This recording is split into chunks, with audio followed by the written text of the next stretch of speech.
I don't know. I guess I'll take control because fuck it, right? So, Yeah, do it. yeah. Um, man, like no, like seriously, last year was a fucking trip, wasn't it? Yeah, I it was a good mean, year. yeah, it's like good video games, good Usually. movies, good anime. It's just like good shit coming out all the time. Yep, I Stacked. agree. Yeah. So I guess to kick it off, do you guys have any honorable mentions? Anything that didn't quite make the cut that you still want to shout out? Andor season one because I kind of watched it over the Christmas break, Uh, and I thought it was really good. It was, I think, it was high on your list last year, right? it was my number 4 last year. Yeah, so there you go. Yeah. And yeah, I'd say that I'd had. Uh-oh. Did we lose Mark? Or did I lose myself? Oh, sorry, no, I forgot I'm on push to talk. Yeah. Yeah, no, this is how I solved my audio issues on Forge today. I just like, fuck it, I'll just do push to talk because I think it was an issue with the noise gate on Discord not liking my mixing board up Yeah, there. they were only attacking you for some reason. Well, I don't and know why. like because I can't hear what you guys are hearing. I sound fine on my end, so it's kind of tough Yeah, for me to figure it out exactly. And this was the easiest way to fix it. yeah, that works. Yeah. It's not working. It's not the same now. We're fine, I think. Yeah. Yeah. Should be It's good. different. I don't know. Yeah.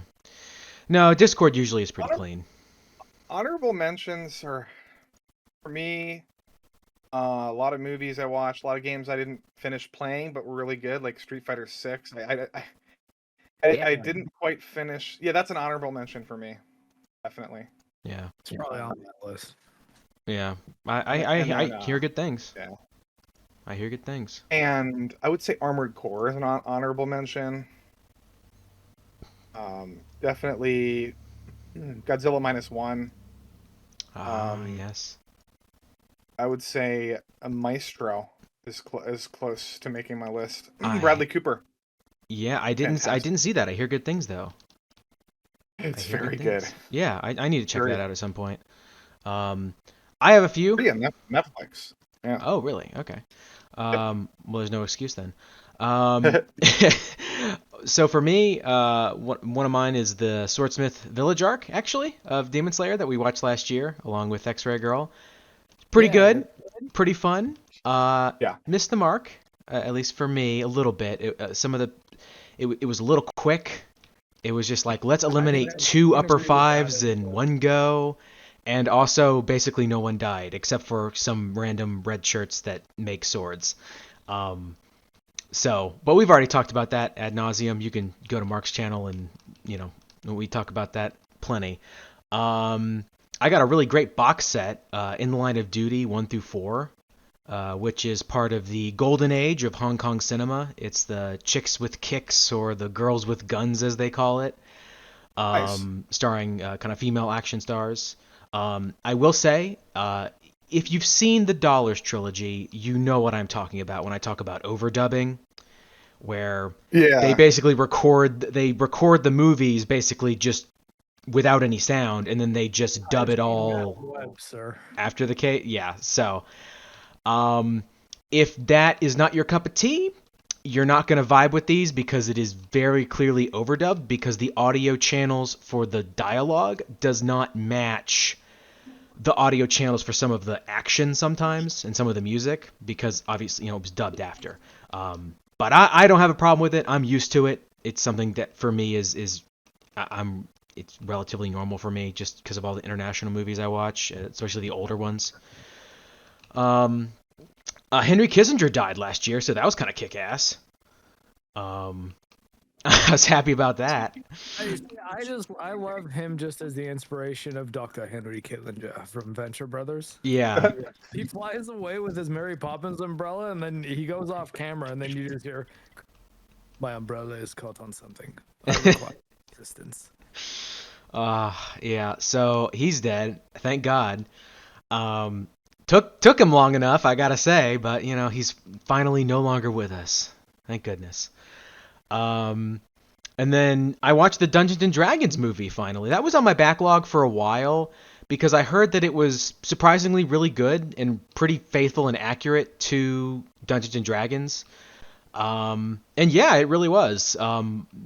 It was pretty.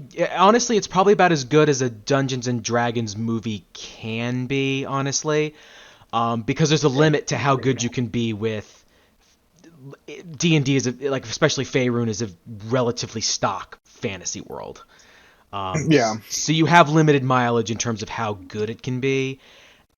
Maybe you could Yeah. make one that's I a mean, little there's Baldur's better. Gate, though, right? Like, I mean, Yeah. Yeah. I think they could have done differently because like they went the Marvel sort of quippy route with it, and then Yeah. I almost prefer they did a little bit more creative. Yeah. But it was fine. It was fine. Yeah. I guess I didn't because hate it. yeah, because like some of the quippiness felt like it was someone just recreating a party like event thing that they had with friends one time. Where I'm like, yeah, that sounds like Yeah. dialogue that I'd have with my friends if we were playing D&D. what's actually kind of funny about that is that's kind of the critical role effect that's happened with tabletop, where it's like, oh, hey, what if we're just us, but in our fantasy world, and we're all personalities, so let's just do that. But funny enough, I thought their cartoon on Amazon, Legend of Vox Machina. Yeah. I only watched the first season of it, but it was actually pretty good. And I like hear you good get, things about it. I need to watch it. It's another thing. It's on my backlog. There's a lot. honestly, I think that is a better motion picture adaptation of the Dungeons and Dragons lore than the Chris Pine movie. Yeah. I'd say out of the two, Vox Machina is better, at least season one. Yeah, that wouldn't surprise me. Just because Matt Mercer seems to really love Dungeons and Dragons, have a like affinity for it. Yeah, his character is friggin' scary too. Yeah.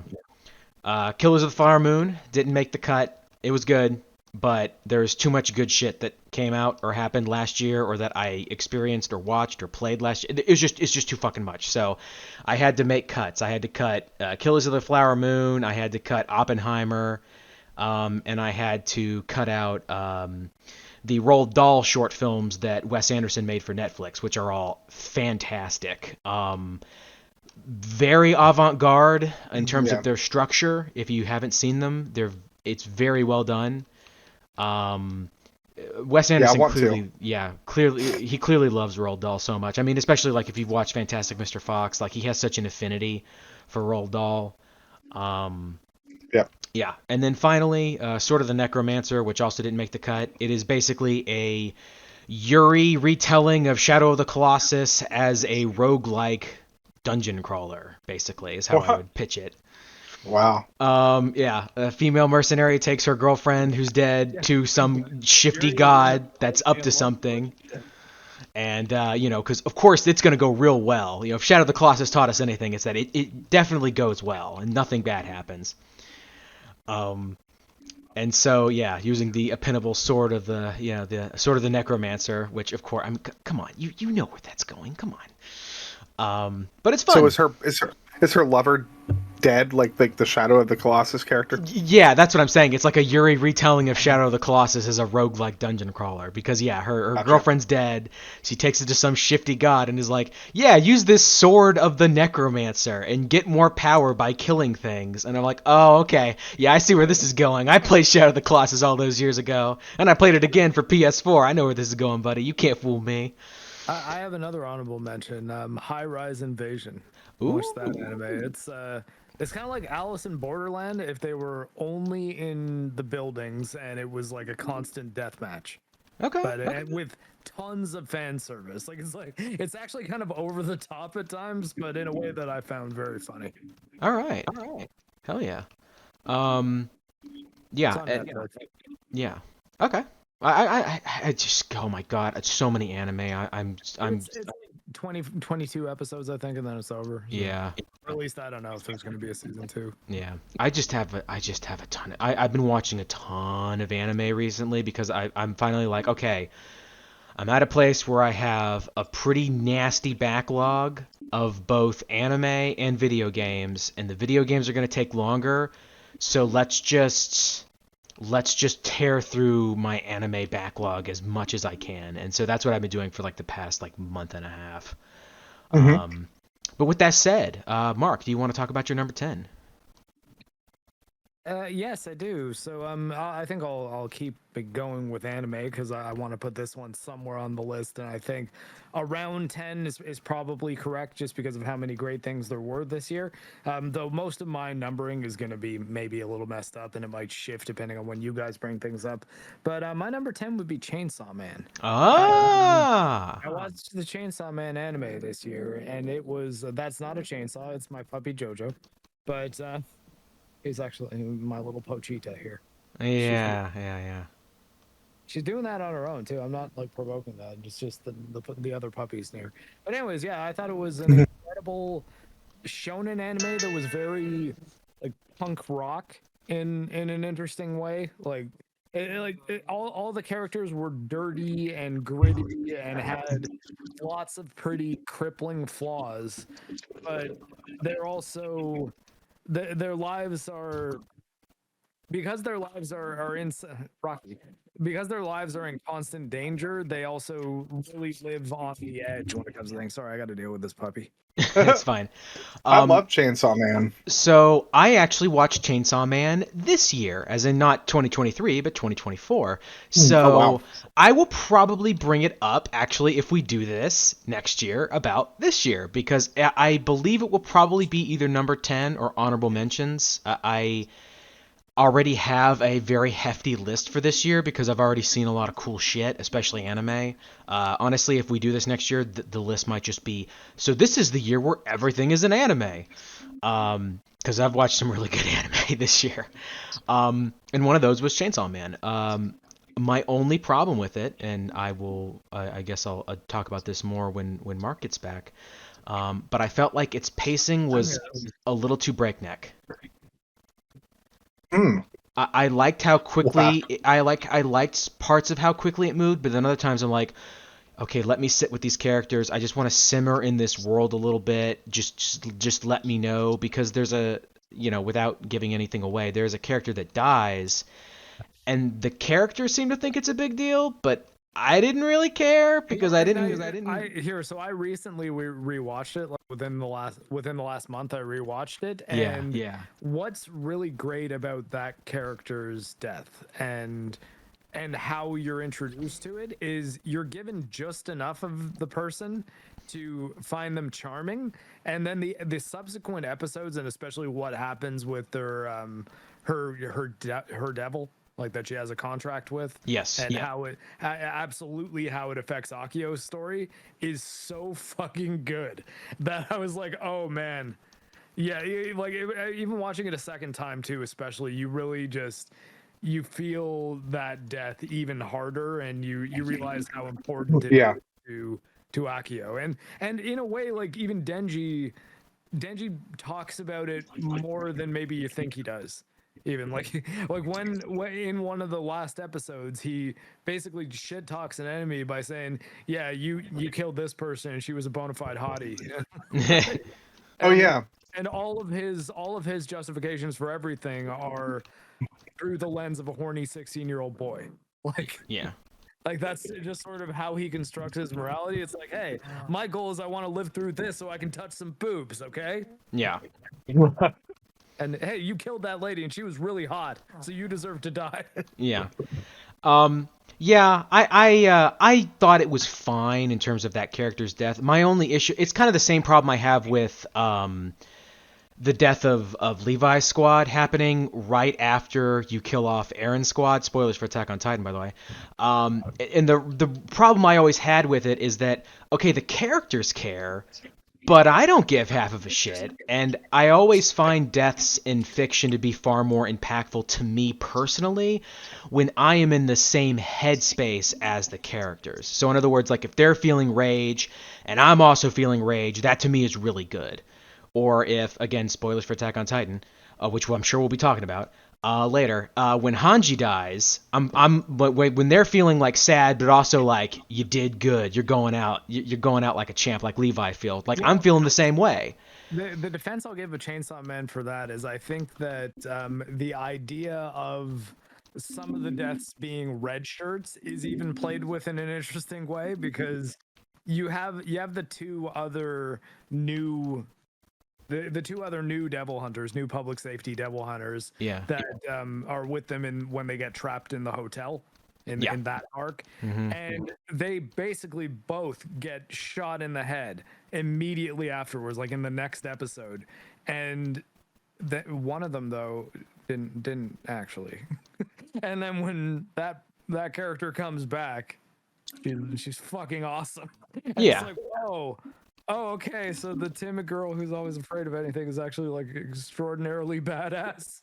And Yeah. yeah, I absolutely love that episode. Yeah. No, I mean, yeah, I think it just comes down in terms of like personal preference when it comes to pacing.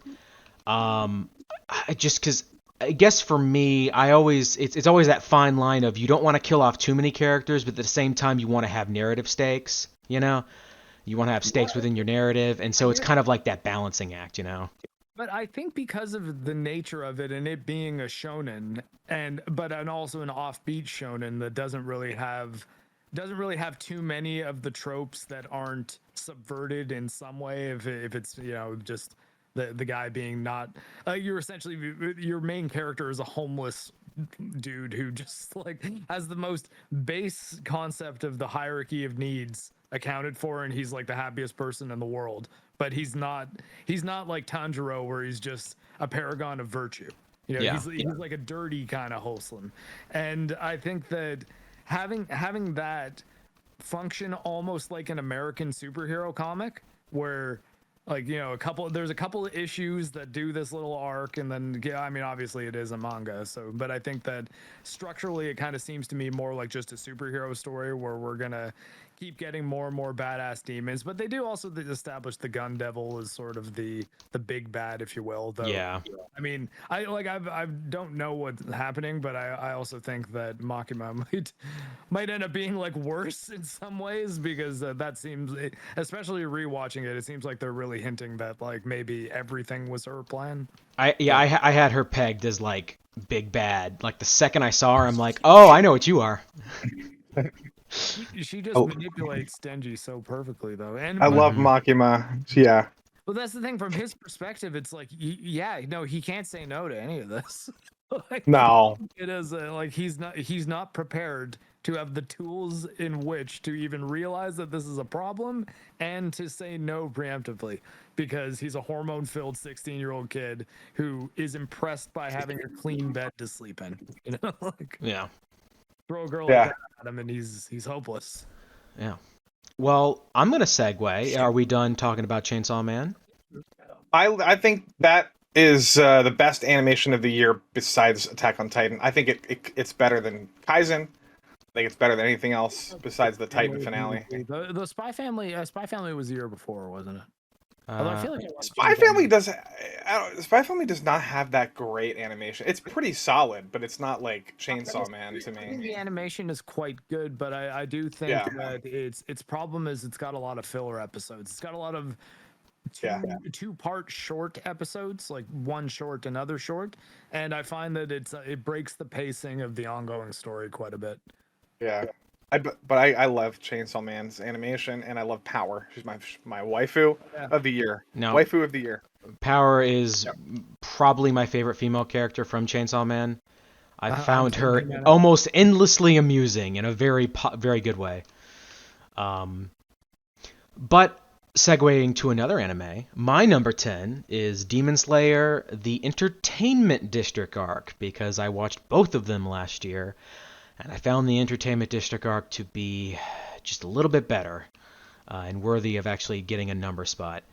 I think it's pretty good in terms of the way the story's paced, the way the story's structured. I find pretty much everything to be better than the Swordsmith Village arc, in my opinion. The one big problem I have with it, and I mentioned this before when we were talking about the Swordsmith Village arc, when I briefly talked about it, is that I really feel like not including Kano is a big missed opportunity, because you could have furthered her character in some really interesting ways. And I feel like, her and Tanjiro, I feel like that's where it's heading. I mean, I feel like where it's going, especially in the next arc, is it's going to be sort of a budding romance between them. And I don't know, I would have liked to just see more of her before that started. But again, that goes to my very anal haveries when it comes to characters where I'm like, okay, if you want to set this up, you take your time with it, goddammit, or I'm not going to be happy. But other than that, I found it to be pretty good. And also I thought Upper 5 was more interesting than 4 and 3, or 6 or whatever. I can't remember the numbers, but Yeah, I agree. Yep. I think it's more interesting. yeah. It's Yep. because like on the one hand, right, it's just that cliche like we're not so different, you and I kind of thing. But at the same time, it kind of makes total sense. Where it's like, yeah, in a different life, in a different scenario, a different timeline, yeah, that would be Tanjiro and Nezuko. Like that would be them. That's what they would be doing. You know. Yeah. Well, a different morality too. If they had a different morality, I don't know if they, maybe are you saying their circumstances determined their morality? I guess. I would say that on a certain level, like their circumstances almost kind of like defined who they became. Because when you get some of their backstory, big spoilers, when you get some of their backstory, it seems like, they were almost forced into that, like who they were and how they lived, where they basically had no out in a way, where they were kind of stuck. And so it seems like, yeah, Tanjiro and Nezuko were stuck in like a similarly immobile, almost is a word to use.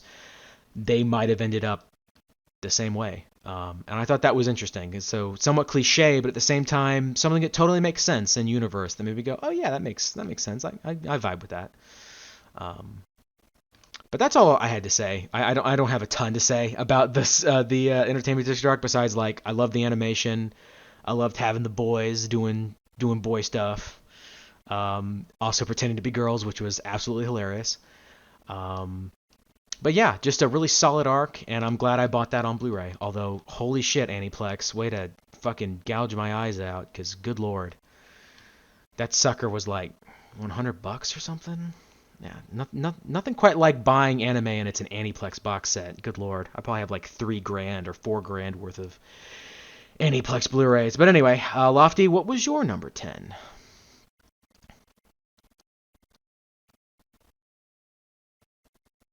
Lofty? I'm back. Sorry. Oh, there he goes. Let me get another piece of pizza. Okay. What is your number 10? It's also an anime. Oh, perfect. I have Pluto at number 10.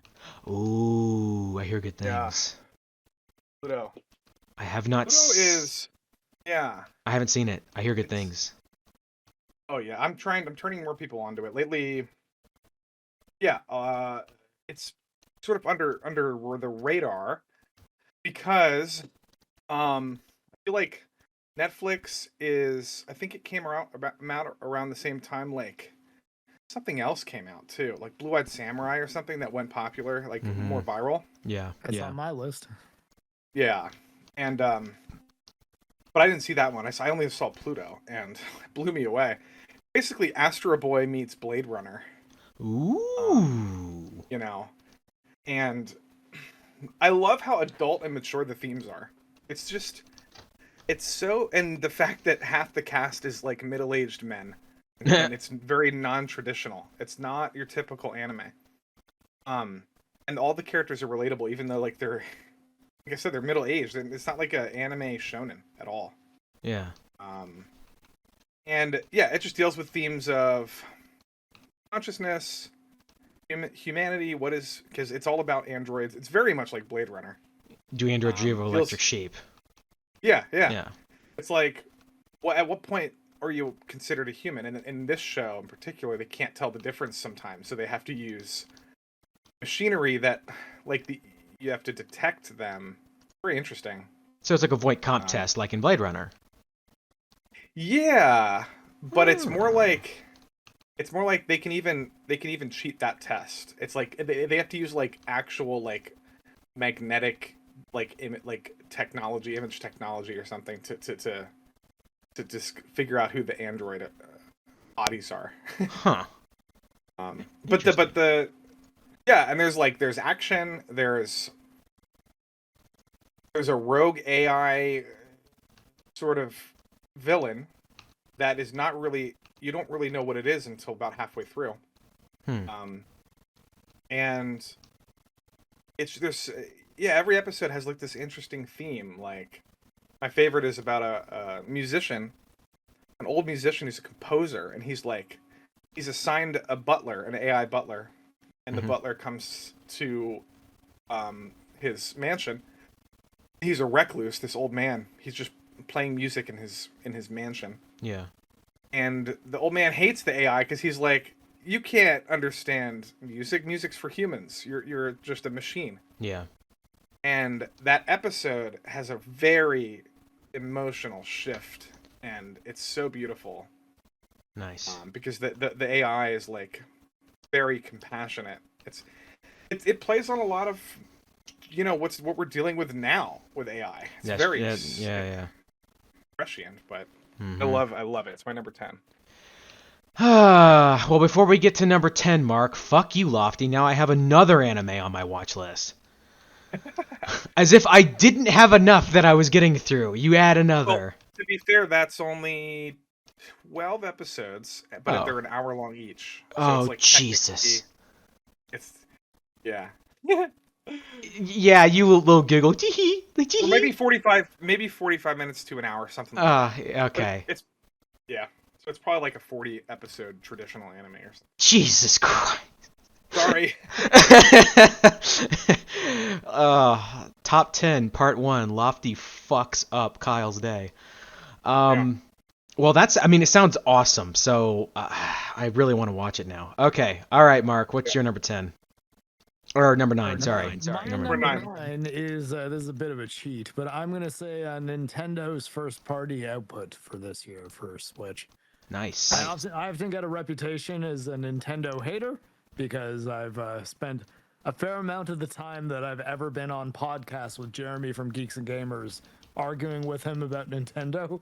But I do still think that their first party studios tend to make very good games, and some of their third-party partnerships, like with Mercury Steam on Metroid Dread. But this year, they did way more than I would ever have expected in one single year, because there was what arguably is one of the best games in the Legend of Zelda series, whether you think that style of game is real Zelda or not. Like, as a video game, Tears of the Kingdom is arguably better than a whole bunch of other video games which exist. Never mind Zelda games. Like, I mean, it seriously, and a lot of it is the flexibility and puzzle solving that you get with all the systems of being able to build things and that have mechanical attributes like machinery and things like that. Absolutely. And part of it is that it also is a bunch of really well designed dungeons and stuff, and it's as much as it's not a perfectly written story, it's a really exciting Zelda story that I think has a very a climactic ending. Then Super Mario RPG I played and was surprised by how just much fun that game is. Oh no, that game holds up. Holds up. It's really, really good. And I wasn't crazy about the isometric platforming in it. I'm not very good at that. But the turn-based combat is fine. It's not overly complex, but it's enough that as a person who's played a lot of turn-based RPGs, it's still engaging. And the writing is really solid. Yeah. My brother said the game is really easy. Yeah, it's not It's very simple. Yeah. But I mean, he wasn't a big fan of it, but so think of it this way: it's like the difficulty in it and the way you can use the flexibility of its combat system isn't so much will I or will I not die. It's is there how will I most efficiently win this battle so that I can get this over with faster. Yeah. But I mean, there are a couple difficult battles in the game. My chat led me to a secret boss battle that was tough. So I mean, it's not like there's no challenge in the game. It's just that you got to kind of go out of your way for it. But what I was really kind of surprised by is that I think Illumination should be really looking at Mario RPG as a possible story for a sequel. I would vote that maybe you switch, I don't know, throw Toad in there and get Luigi in there somehow maybe. But having Bowser just be on their team for a good chunk of it, I think would be a good way to get Jack Black back in the mix and have him be around more often.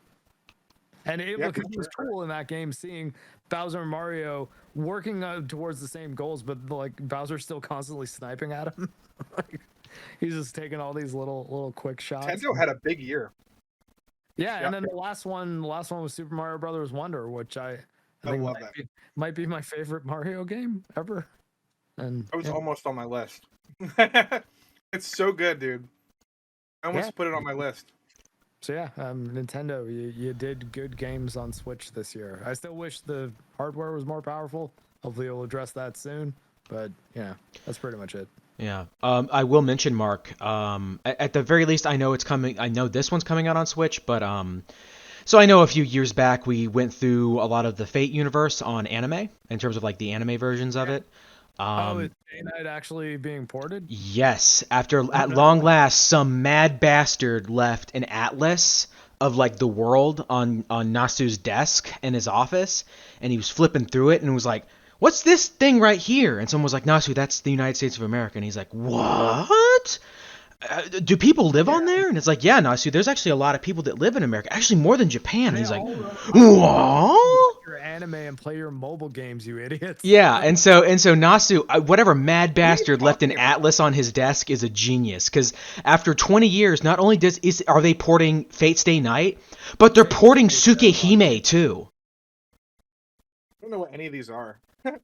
So we did like one of our anime response things that we did was on a couple of the Fate series. So Fate Zero was the first one we watched, then Fate Unlimited that one. Raid Works, Yeah. then Fate Heaven's Feel. Mm-hmm. And yeah, so the Stay Night is the original visual novel video game that Yes. was released in Japan and never officially localized. There's fan translations you can get, and someone sent me a version where you can play it all like through HTML by basically just looking at all the different options, like clicking your way through the story trees, which I didn't really have any interest in. But yeah, is it coming out on Steam or only Switch? So it's coming out on Steam, but really in terms of like visual novels, like I pre-ordered Tsukehime for Switch because I feel like visual novels Yeah, I have a Steam Deck though. in Switch. Oh, that's perfect. Okay, yeah. I was about to say, That makes sense. Yeah. do I have to bring my Switch with me, or can I just use the Steam Deck That's that I might true. have on me anyways? Yeah, you can. Yeah, you Deck is can. great. You can pre-order Stay Night right now on Steam. I believe. I believe it's up now for pre-order. I believe Caleb already pre-ordered it. So. Bro, do you think Final Fantasy Rebirth is going to be like playable on the Switch? Like pretty, or Wait, I don't know how the Switch hardware works. I'm just Rebirth- saying when it Rebirth comes is- to PC. Well, on Yeah. PC. Oh, do you mean playable on Steam Deck? Yeah. I don't know. It depends on Sorry. how well, like it's Unreal Engine 4, which Liza P has a little bit of trouble getting to 60 FPS on Steam Deck, but you can do it if you just crank the graphics settings down really low. Where I worry about Rebirth is even on a PlayStation 5, it looks like they're upscaling it from 540p in performance mode to get it to 60, which you know, not perfect, but you know, actually the funny thing is for Final Fantasy VII Rebirth, I basically talked my brain into being okay with how it looks, because I was like, look, it's running at a pretty consistent 60, and it just looks like, what if I was playing a PS3 Final Fantasy game that just runs really well? And imagine a PS3 Final Fantasy game with that, like the world is so big. Like a PS3 could never do anything like that. So Exactly, yeah. So, but I think the thing is looking at the art. Like, okay, I'm not. Oh, yeah. I'm not framing this as anything even at remakes tier, because I played remake and I played it at 120 FPS in ultra settings, 4K on my PC. So I've seen this world look way better than it does in Rebirth, either of its modes. But the 60 FPS mode is so much more pleasant to play. Like turning around in the 30 mode, I'm just like, I don't know.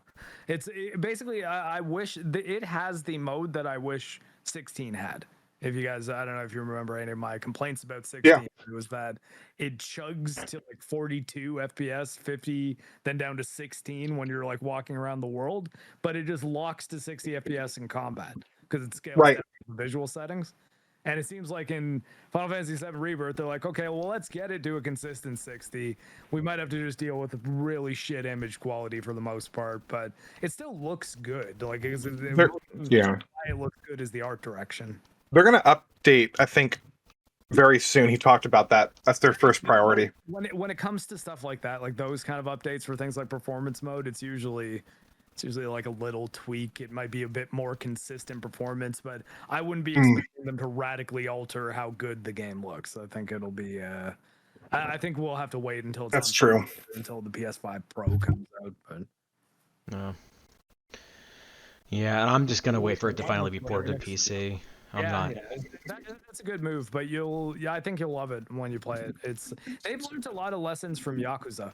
I find like, there's tons of mini games in this. Like I'm constantly doing new shit in order to achieve goals that I want to achieve because they give me like decent rewards for it and make my party as strong as I necessarily need to be to get past major fights. So it's like it all ties together really well, and you really kind of want to clear every area, which I think is, it's good. And part of that is that it's not an overwhelming amount of space in each area. It's enough that you're like, I can get to each of these things in 5 minutes of steady travel.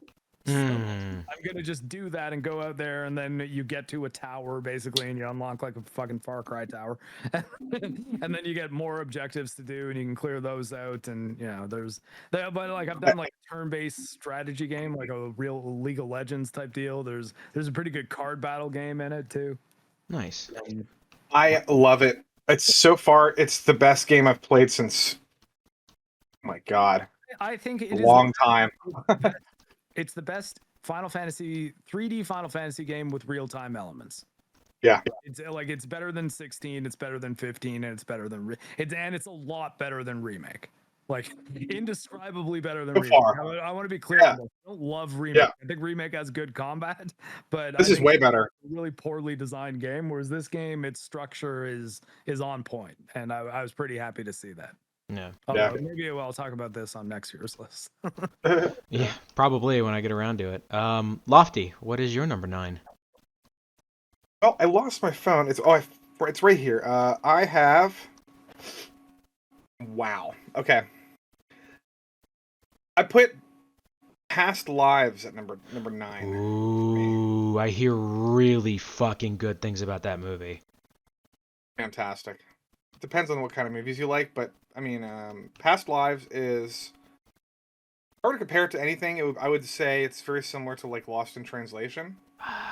So good. Or potentially Wong Kar-wai, or like some of those more, sort of platonic, romantic, art house cinema. Mm-hmm. And that's what Past Lives is. Past Lives is about a Korean friends, couple, boy and girl, who they were when they were kids. One of the families migrated to the U.S. for work, and the friendship split up, and then years later is where this movie takes place, where they sort of reconnect, and it's so it's like very adorable and like romantic and also kind of heartbreaking, the entire movie. I don't want to spoil too much about what happens, because it's like it's not a typical romance. The filmmaker, it's a woman. She directed the movie. Same with Lost in Translation, by the way. So Sofia Coppola. Mm-hmm. But she just depicted like a moment that this is like a biography almost of her past, of her life. So she was able to put her like personal touch on it in a really interesting way. Acting is incredible. Really good Korean actor. Really good. Even the American guy. I don't want to give too much away, but I love Lost in Translation. I've seen that movie like 20 times. I love that movie as well. So, yeah, and Chungking Express is another one it reminds me of. But I just want I want more movies that give me that feeling. And I'm like, well, Past Lives definitely gives you a similar kind of vibe. Have you ever seen the Shinkai movie 5 centimeters per second? Is that the short one? It's like an hour and 5 minutes long. Yeah, well, I saw that a long time ago. In terms of movies that might give you similar feelings, that might be one to check out again. Yeah, I gotta rewatch that one, because I just watched. What did he just do recently? I don't know, probably the same movie he's been making for a few years now. Is that the guy who did Your Name and Yes, Weathering with You. Okay, and the newest one is called I actually love that movie. Oh fuck. It's about the chair. Yeah, it's like a Um, doorway or something. what's it called? I don't remember. I just saw that this year. I think it's amazing. I Love need it. to watch yeah, it. he gives. Yeah, that's a similar kind of thing. Like he's been remaking the same movie over and over and over again. But They're all really good. But here's the thing. So 5 centimeters per second is different. Okay. That's why I'm saying if you want that kind of feeling, I would watch that one because it's a very different kind of romance movie. Yeah, I gotta rewatch that. I don't remember anything about it. Yeah. That's a good one. Yeah. But That's my number 9 though. Yeah. So my number 9 is Doom Wads. I've been playing a copious amount of Doom Wads this year. Based. Yeah, a ton. Oh, wow. Yeah, it's a whole other world. Like once you start getting into Doom Wads, because like there are so many different kinds of Doom Wads. There are like there are like the ones where it's just a big, massive map, where it's just like a big, huge level. That's just one level and that's it. Like Void and Rainbow.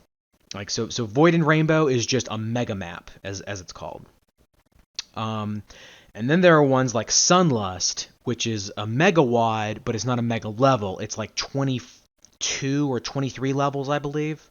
So it's like a full episode and a half of content, just created by these people. And then there's Total Conversions, which is like Ash 2063. So Ash 2063 is a post-apocalyptic Mad Max inspired Total Conversion. It has all new enemies, all new textures, all new weapons, all new everything. It basically doesn't look like Doom at all. Did you play Brutal Doom? That's kind of one of the most famous ones. I did not. Okay, so Brutal Doom is an interesting one because it like you generally will just run the wads for Doom 1 or 2 with it, and it changes things so that there's a lot more blood every time you shoot anything, and 2, there's new models for each of the weapons, things like reloading and different mechanics that kind of add modern things into it, even stuff like ADS, and it does all these things that sort of add modern shooter elements into original Doom, but it still very much plays like Doom, and it's it's really, really good. I would recommend Brutal Doom. Yeah. Brutal Doom 64 actually is better than Doom 64, I think. Nice. And it's its own thing. It actually even has an exclusive song by Andrew Holsholt for Brutal Doom 64. Oh, that's really cool. Yeah. Well, because then, so there's, not only are there like the Total Conversions, the Mega Wads, and the Mega Maps, but then there are also basically entire like settings that people, like, so there's like Nova and Nova 2, and that's almost like its own game because it's a mega wad, like a mega pack of like all these levels, and then there's a sequel to it, which is another group of a bunch of big levels that follows from the first one. And so I don't know if there's a Nova 3 yet, but there might be at some point in the next few years or so. Who knows? So yeah, like once you start looking around for like various Doom wads, it's crazy. The kind of creativity, and people have cracked that Doom like forwards and backwards, a dozen times. And so it's really crazy to see what the community comes up with, because it's all kinds of crazy shit. There's a ton that I'm not even remembering off the top of my head. But yeah, there's a great place to look would be the Doom forums. They have like a top 100 wads of all time list, and you can just start playing those. There's a couple of really old ones that are like very archaic, and then there are a couple of really new ones, and there's a whole mix of crazy shit that you can play. There's one that turns into like a cute, kidsy, like cubist kind of game, and it's just the creativity of the Doom community is one of the most underrated aspects, I think, of like gamerdom or whatever you want to call it in general. Like the creativity those people have is incredible. Well, I mean, it's actually one of the reasons why I get really pissed anytime a company starts going after mods. So both Nintendo and Capcom are guilty of that this year. Yeah. And with Capcom, it hurts just because I really like being in Capcom's corner. So anytime they do something that's like really lame, it sucks. But yeah, I think that you got to let modders mod, and you kind of need to leave it the Wild West. Because the second you start telling modders what they can and cannot do, you're going to miss out on a bunch of crazy ideas that just might not have happened because people are trying to like fit into what's acceptable or not. Yeah. And And at that point, it's just like, come on. Like, that's not what modding's about. Like, modding is about freedom and experimentation and, yeah.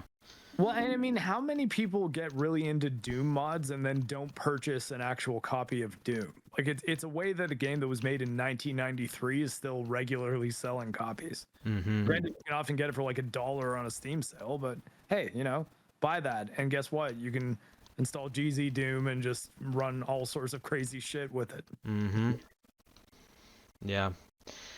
Yeah, yeah, people should really stay away from like trying to moderate mods of all things, where it's like, come on, that's the one part where I'm like, nah, just let people just have fun with it, because you're never gonna know. I mean, like, imagine a world, right, where the Randy Savage dragon mod for Skyrim, turning all dragons into Macho Man Randy Savage. Like, imagine a world where that was like moderated, where it's like, no, you can't do that. It's like, what? Come on. Why not? It's fun. Like, it's not serious. It's just joking around, having fun, Yeah, I want to make Trump an Elden Ring boss. Yeah. Who cares? Yeah, why not? Exactly. It's That's like, why what I'm not? saying. Go for Yeah. Like I don't know, do something crazy where like it's dual dragons and one of them is just Jimmy Carter alongside Trump for no reason other than you wanted to do it. Sure. Yeah. I don't care. It sounds fun to me. I might download it. That sounds like a funny thing to do. I don't know. It's just, you hear like Nexus mods like removing a mod or policing mods, and I'm like, come on, man, just let people have fun and just do random shit. Like, it's not hurting anybody. Well, I mean, that's the thing. They're setting a bad precedent, because now they need to really be digging through all their mods and finding out what's acceptable and what's not, because I mean, they're now deciding that, hey, if you take off the undershirt that Tifa's wearing in her cowboy outfit, then we can't have that mod on here. And I'm like, I don't really care. I honestly don't think her undershirt makes that much of a difference.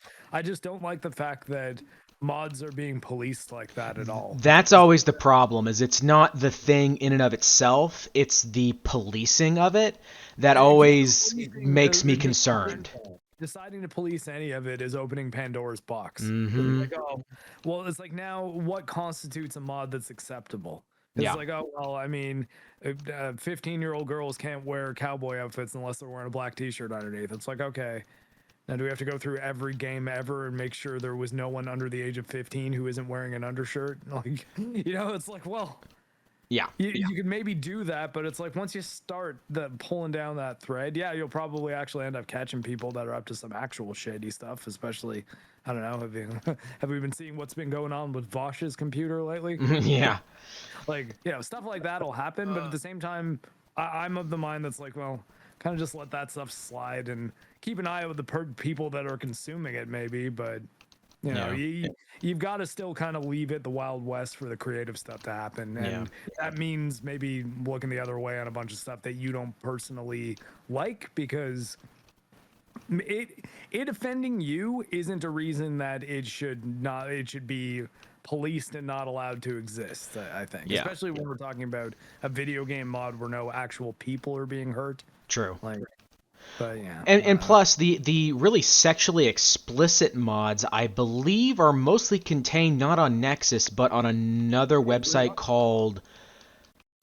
Honestly, Patreon. Patreon deals No, with it's that kind of stuff. yeah, it's Patreon, but Lovers Lab. Lovers Lab is the name. I'm almost positive it's called Lovers Lab.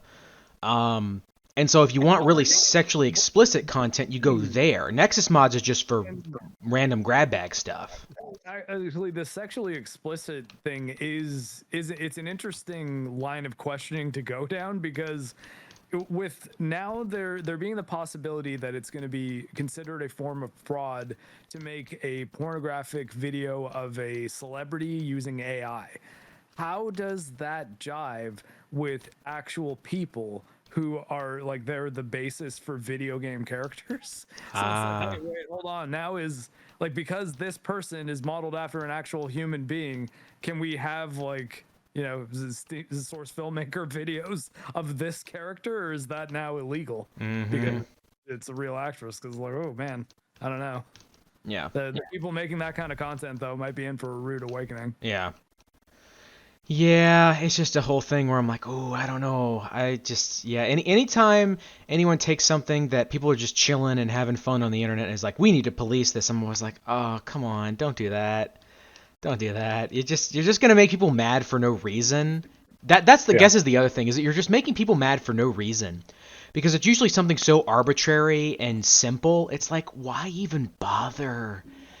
Why even bother? Well, I know why Nexus Mods bothers. They're very politically motivated to do that. Yeah. It's their brand. Nexus. Aren't they like super duper woke? Nexus.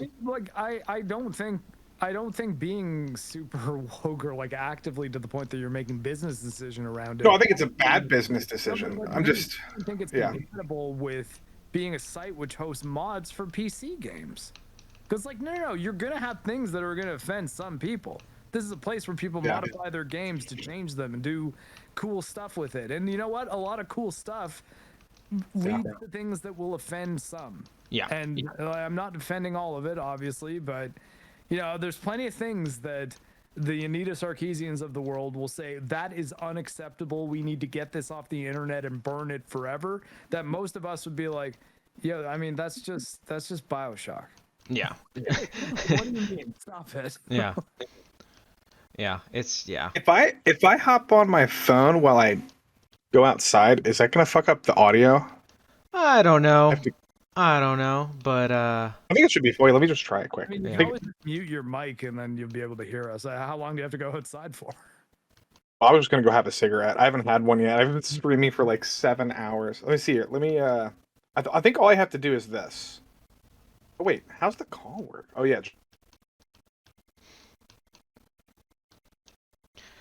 Well, while Lofty's getting that figured out, Mark, what is your number 8? Lofty was calling the Dune Metals Forge group, I think. Because I got that call that he started to make, but that's fine. They'll figure it out. My number 8. Yes. We're gonna put for my number 8. Hey. Or are we doing Lofty's 9, or did we get Lofty's 9? Can you hear me? Yeah. I can hear you. His was past lives.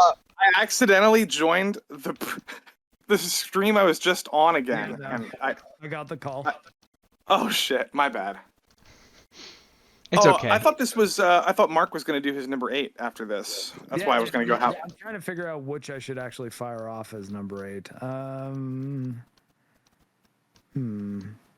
Oh, yeah. Okay. Here's another sort of cop-out one. Remakes and remasters in general. There's a lot of good ones this past year, and least of all being Dead Space and Resident Evil 4 as well. I like the Resident Evil 4 remake quite a bit.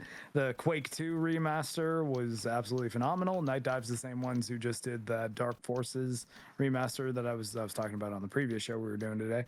But yeah, I just think that Metroid Prime is another great one. I think that this is a year where a lot of video games got remastered or remade in ways that were either very respectful of the original experience in the case of the remasters, and like in Quake 2 in particular, and very interesting in a way. They took the same game ideas of the original source material and altered them in a way that was positive, or at least lateral moves. Positive, I think, in the case of Dead Space, and lateral in the case of Resident Evil 4, because I think Resident Evil 4's combat is interesting for a different reason than the original Resident Evil 4's, but I would hesitate to call it better.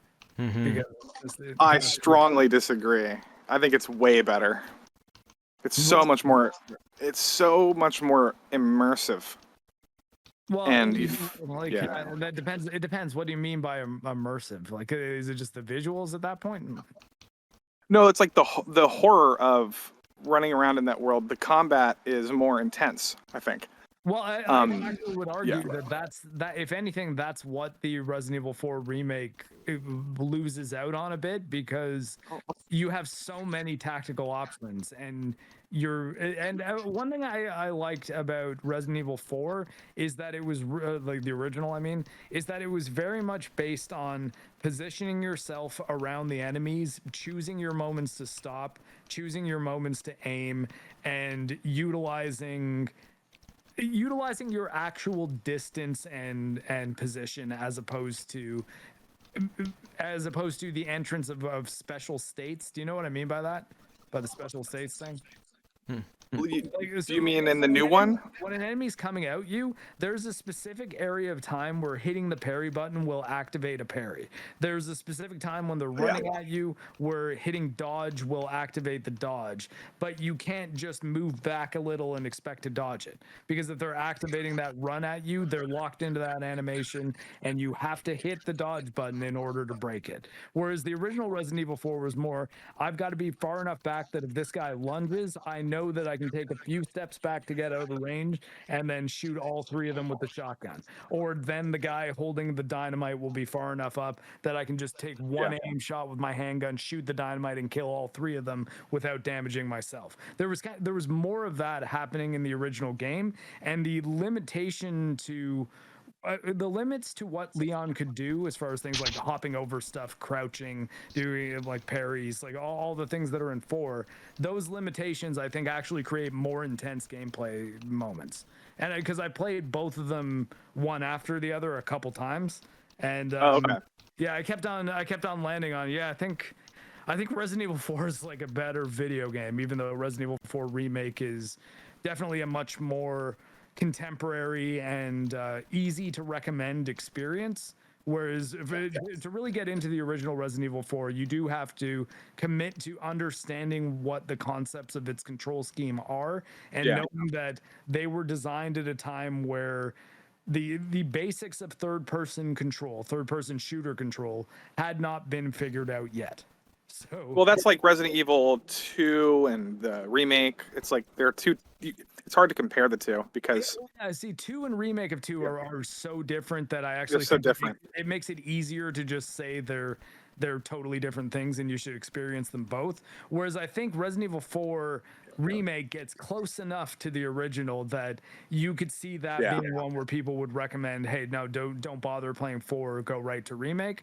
Whereas I would say, hey, no, if you've got, especially if you've got like a Steam Deck or something, because I think Resident Evil 4 actually plays quite well with a controller, though playing it with a mouse and keyboard is quite good, and you will get better aim in certain situations, but it still plays really, really well on Steam Deck. So that's probably the means by which I would recommend playing Resident Evil 4 if you just want to chip away at it in your spare time. But learning those tank controls and thinking of it less like, oh, this is before they figured out the correct way to conceptualize third-person shooter controls. Think of it as, oh, this is an alternate way to look at how you might control a third-person shooter character. And they were coming at it from a different concept than the let's just do first-person shooter controls, but it aims over the shoulder instead of down the sights, which is eventually what third-person shooter control became. But Resident Evil 4 was an attempt to sort of make them play a little bit different, and I appreciate it. Even going back to it, it actually does hold up quite well. You have that learning curve where you gotta understand that you're still incredibly powerful as Leon in the original Resident Evil 4. You need to learn how to do the things that make you awesome in that game, and they don't look fancy while you're doing them, because it is things like which direction am I going to run, how closely am I going to cut this corner, when am I going to utilize a quick turn, what weapon am I using at which time, and how efficiently am I using my ammo, which parts of the enemy bodies am I aiming at, because everywhere I aim actually matters as far as like what I'm going to be able to do to that enemy afterwards, or how I might be able to use them against the people around them. It's like Resident Evil 4 is a really incredible game. And yeah, and I think that if anything, the Resident Evil 4 remake, I enjoyed a lot and had fun. Played it once on hardcore, once on professional. So I mean, I've it's not like I have not played the game, and I liked it quite a lot. I actually even think the assignment Ada was one of the best like $10 DLCs I've seen in quite some time. It's not quite as crazy as God of War Ragnarok's Valhalla, which was free and had like tons of significant story stuff in it too. But I thought Assignment Ada, or not, wait, Separate Ways, not Assignment. Assignment Ada was the other scenario in the PS2 version, I think. But yeah, Resident Evil 4, Metroid Prime, Dead Space, Quake 2 remaster, like all of those have been so good.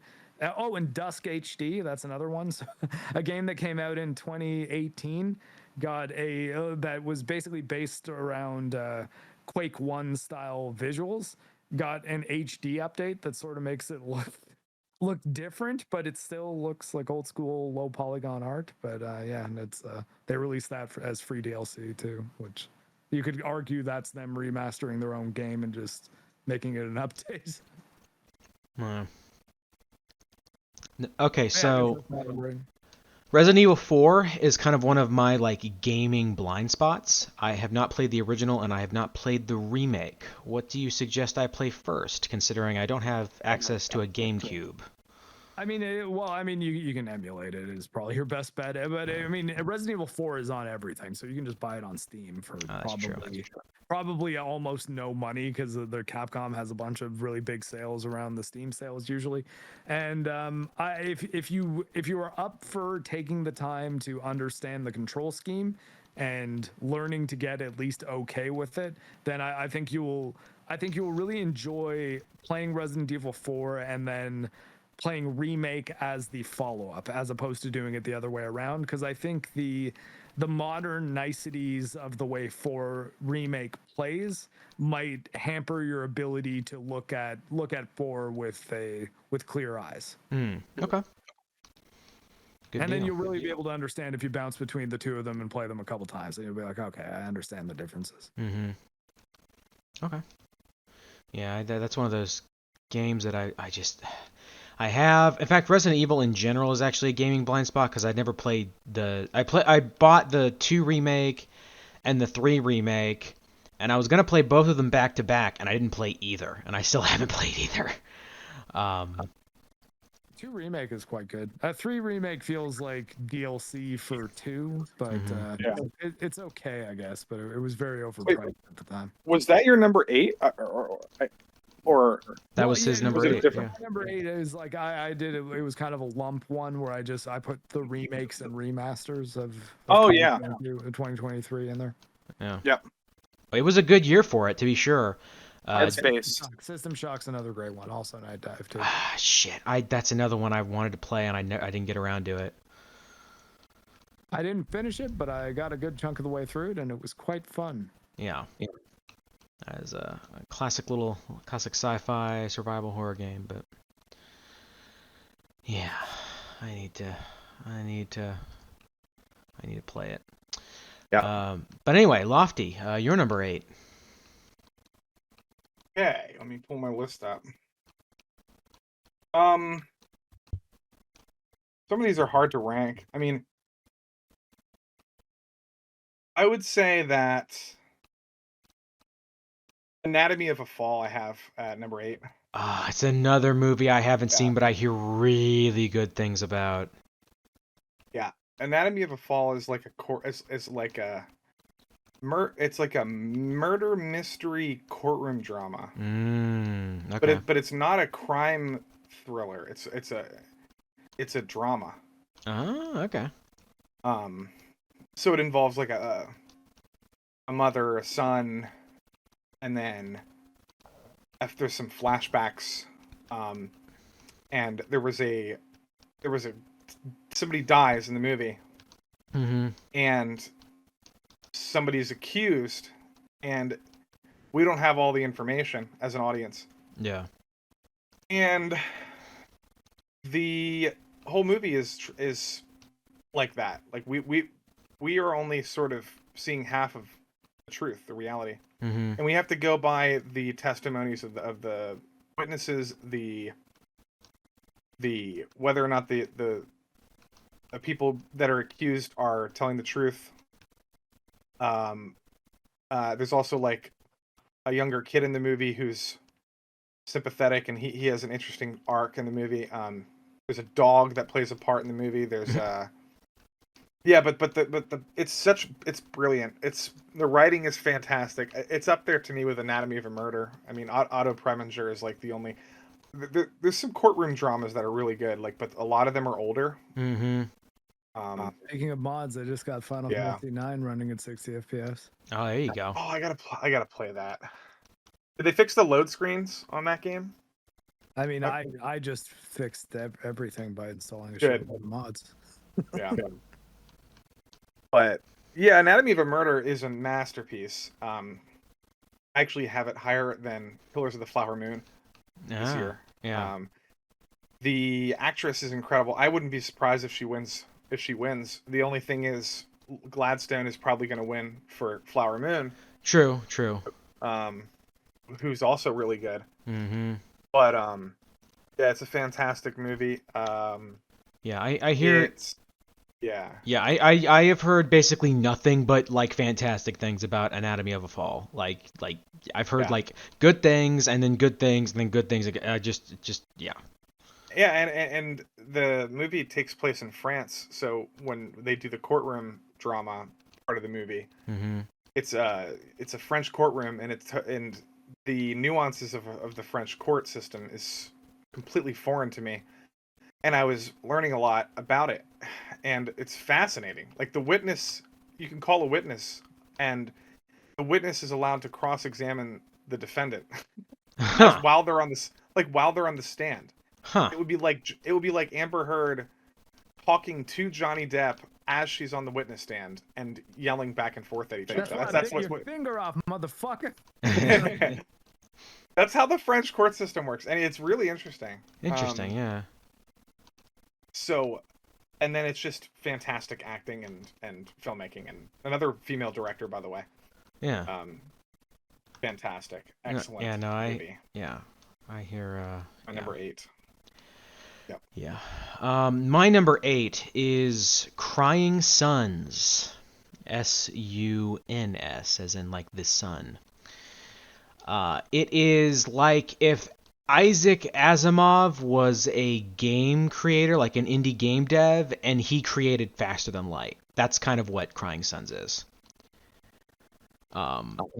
Yeah, so it is like if FTL had like a story, honestly, because like the thing about FTL is it's a roguelike, but the story is like pretty much non-existent. Like it's very minimal, where it's like you're a ship, you're survive in space with your ship. Yeah, you're in, yeah, exactly. Where Crying Suns, it starts and it immediately plays its hand, where it's like you are a clone of this really famous, really impressive admiral of the Federation or whatever. And the fact that you just awoken, like you just woke up, so that means that you're the original, like the original you is dead. Because that's the only reason you would be getting out of your pod, because the original you is dead. I'll get out of my pod for whatever reason I see fit. Yeah, and so it's like, I'm going to send out a signal, and we're going to blah, blah, and then, like, there's no real response, and the little android robot that's your assistant is like, well, something is really wrong. I'm not getting any response from pretty much anything. So that's kind of like the main mystery is it's like, what happened to your original, what's going on, because there may have been a delay, and so maybe your original has been dead for a little bit longer. So because you know how in FTL you go through and then there's like the boss, right? You fight the rebel dreadnought or whatever, right? I've never played FTL. Well, Mark, do you know what I'm talking about? I played it about 5 years ago, so okay. I remember dying a lot. Okay, well, in FTL, the ultimate goal is to fight the rebel dreadnought and defeat it. The thing is, Crying Suns basically has several of those, because there's basically a boss in each sector, basically.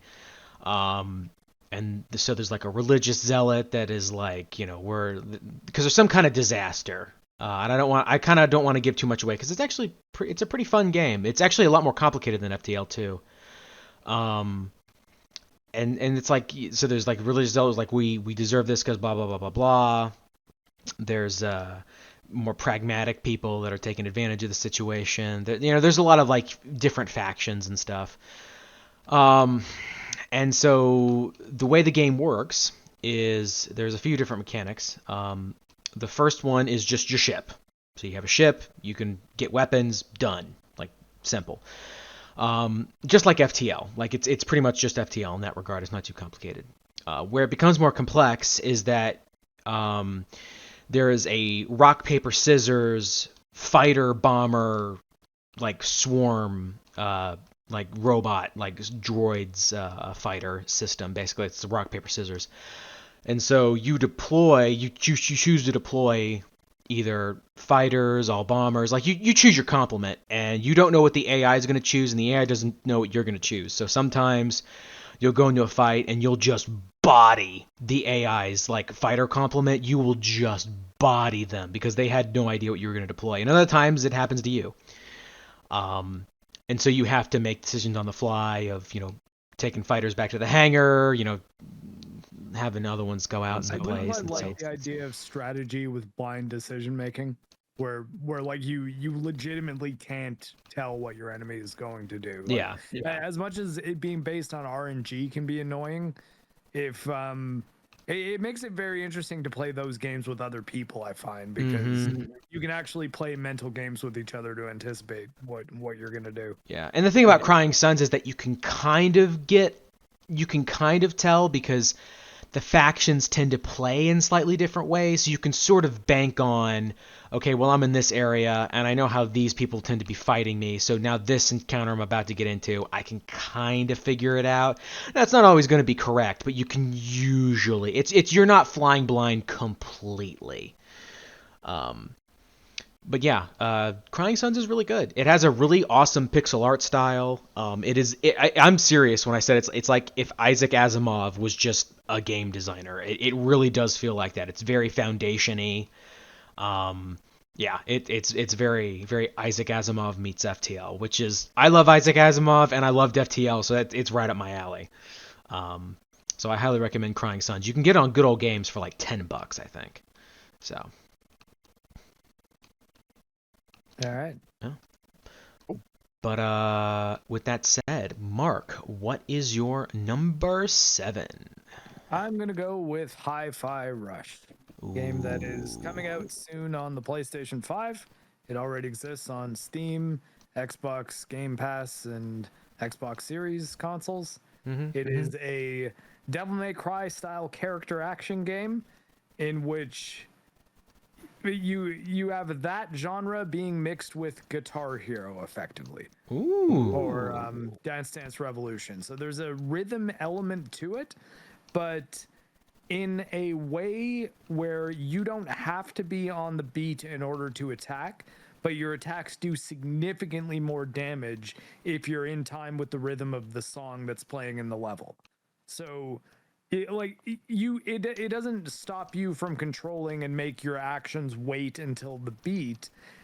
You're encouraged naturally to do it anyways, and it really almost feels like you're playing music as you're fighting in this game. And it's not too long. It's about I'd say 10-hour to 12-hour game, so you can get through it relatively quickly and then replay it to get secrets and unlock other costumes and things like that.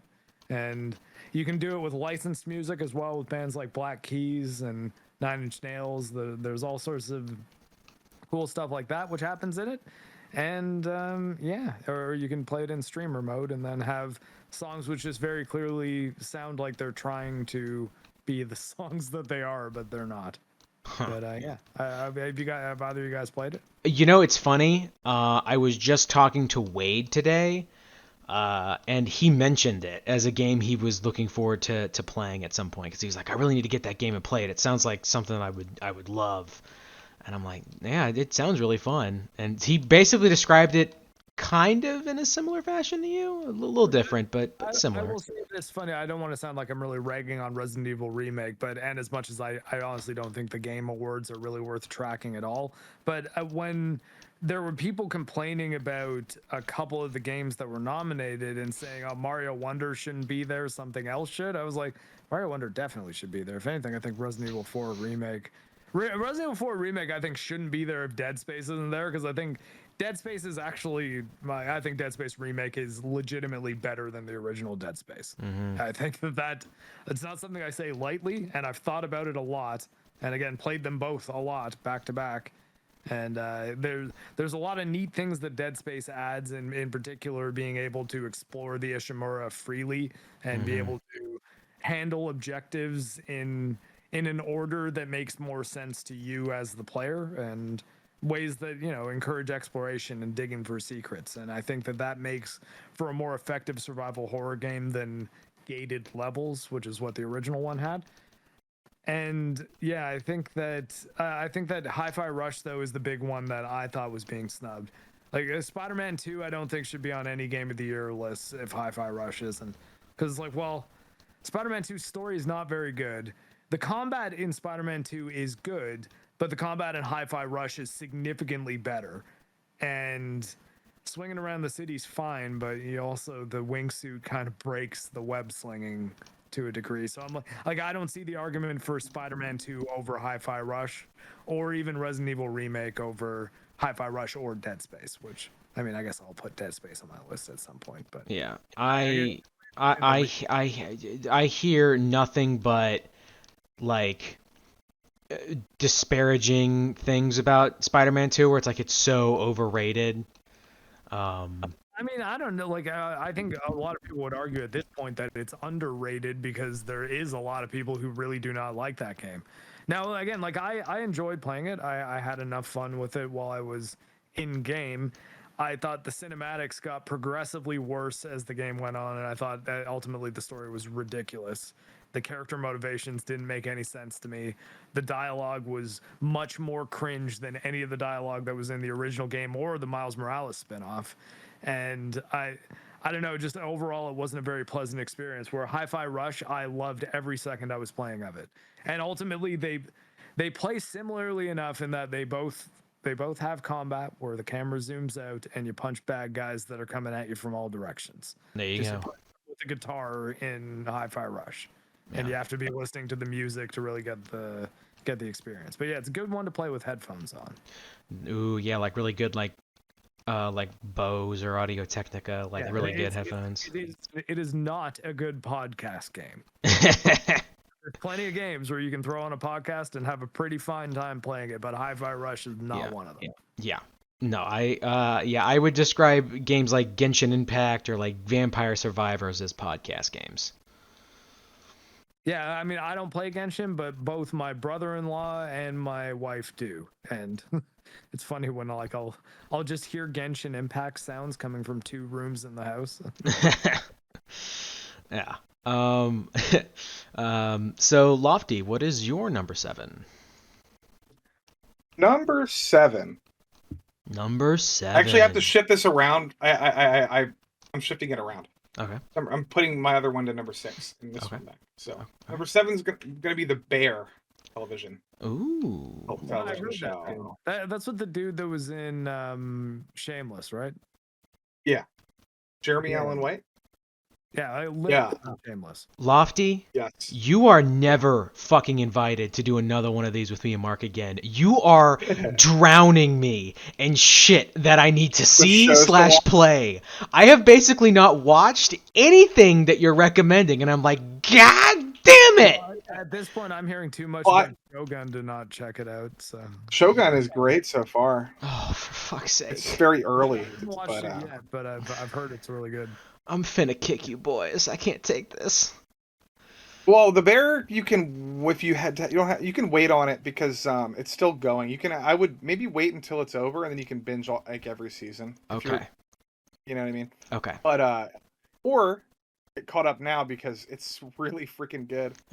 It's about chefs, right? It's about a kitchen, chefs, a family. Kitchen work is hard work, man. Like Very there's a difficult. lot of good Yeah. for hard. storytelling in a kitchen. No, there's so much storytelling. You know, they have the sous chef, the pastry chef. They're all these different characters.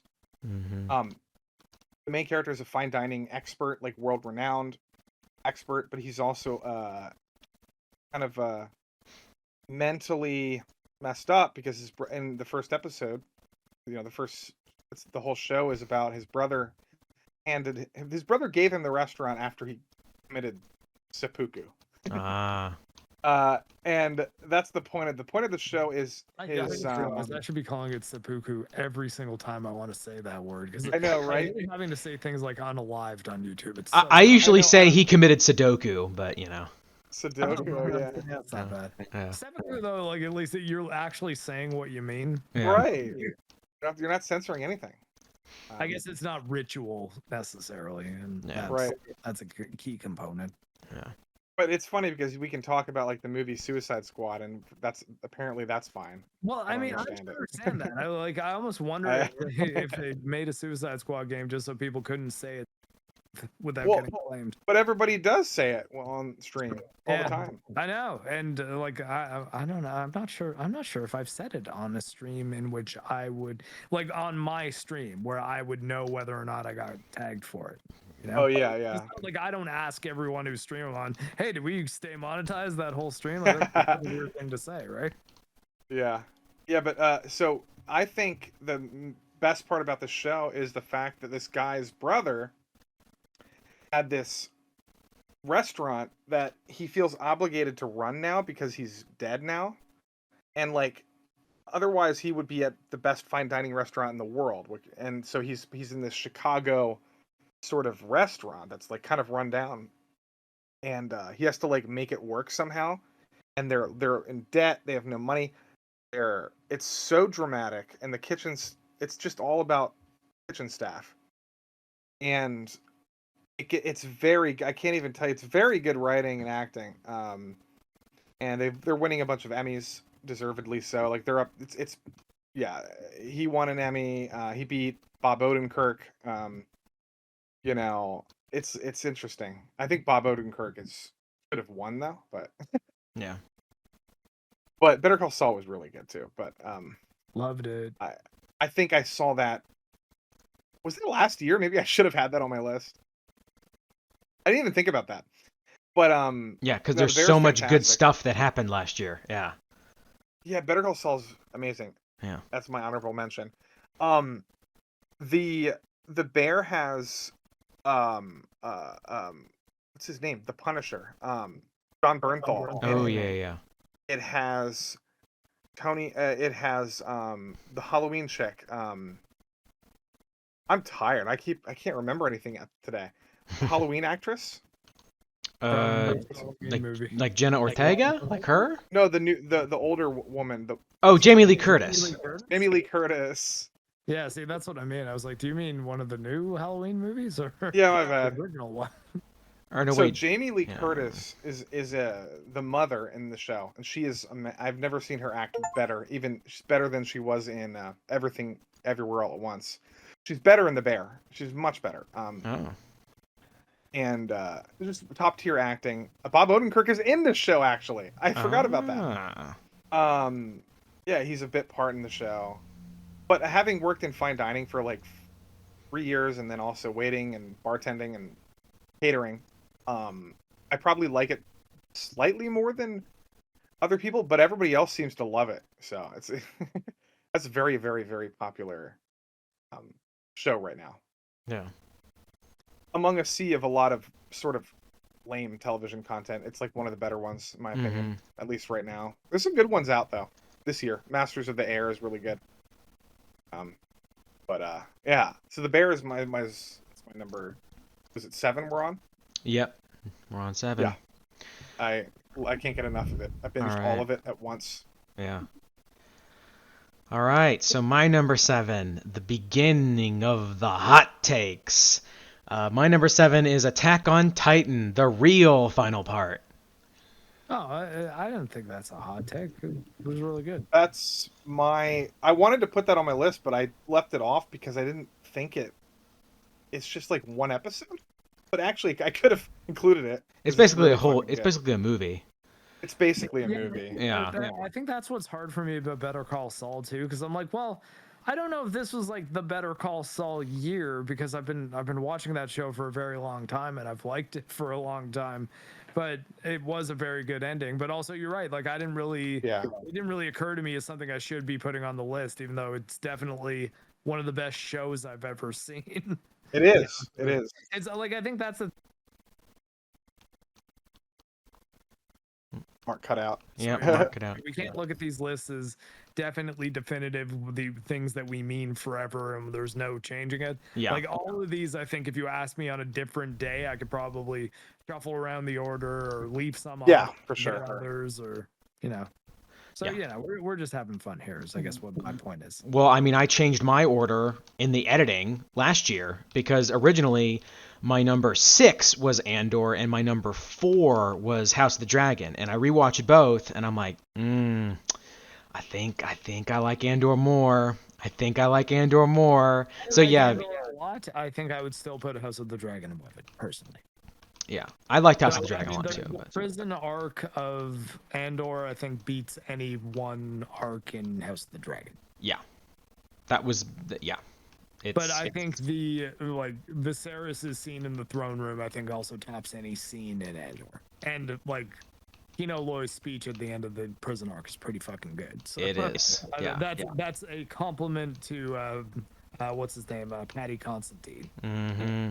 Man, that was a great performance. Patty, man. Oof. Anyway, but yeah, so I really liked the finale of Attack on Titan. I like Attack on Titan in general. I still have my criticisms of it, you know. I still have my problems with it in terms of just the way it handles some of the characters, especially in season 1, which I never really vibed with. Honestly, I'm glad I kept watching though. I mean, I'm glad I kept watching because after season 1 was over, I was like, yeah, that was good. I don't know. I'm glad I kept up with it though, because season 3 is nothing short of basically a perfect season of television as far as I'm concerned. Season 3 is really, really good. Yeah. Like everything comes together in season 3. Like it's I was watching a clip from Your Movie Sucks. Adam plays where he's live streaming, and Scoot, a friend of his, was talking about Attack on Titan, and he said it's like reversed Lost. So he's like, you know how in Lost they have a bunch of mysteries and they just kind of don't really answer anything? Like Attack on Titan sets a bunch of shit up and basically everything is answered by the end. It's like Found. And I was like, that's pretty funny. That's kind of most things are answered by the end of season Yeah. 3. Like other than the outcome, or Yeah, the big mysteries. Yeah, and I think actually that was my big complaint about season 2. It's why I thought I was kind of falling off the show by then, because I was pissed that it seemed like the basement of what's his name, Grisha Yeager's the thing, like where the secrets are kept. I thought that was such a blue ball at the end of season 1, and then they basically don't even mention it in season 2. Like they're on their way towards it kind of, but it's sort of dropped, and I was like, oh well, I don't know. I kind of thought they were going somewhere with that, but they get to it at the end of season 3, and it's like, hey, well, this answer better be worth the wait, and then oh, it was. Yeah. It's a really crazy answer that's very clever and interesting. So good on you. Yeah. No, I mean, like, primarily my problems with the first season just really come down to just some of its pacing and the way it treats character death, which we already discussed when we talked about Chainsaw Man, where I'm like, I prefer to be in the same headspace as the characters.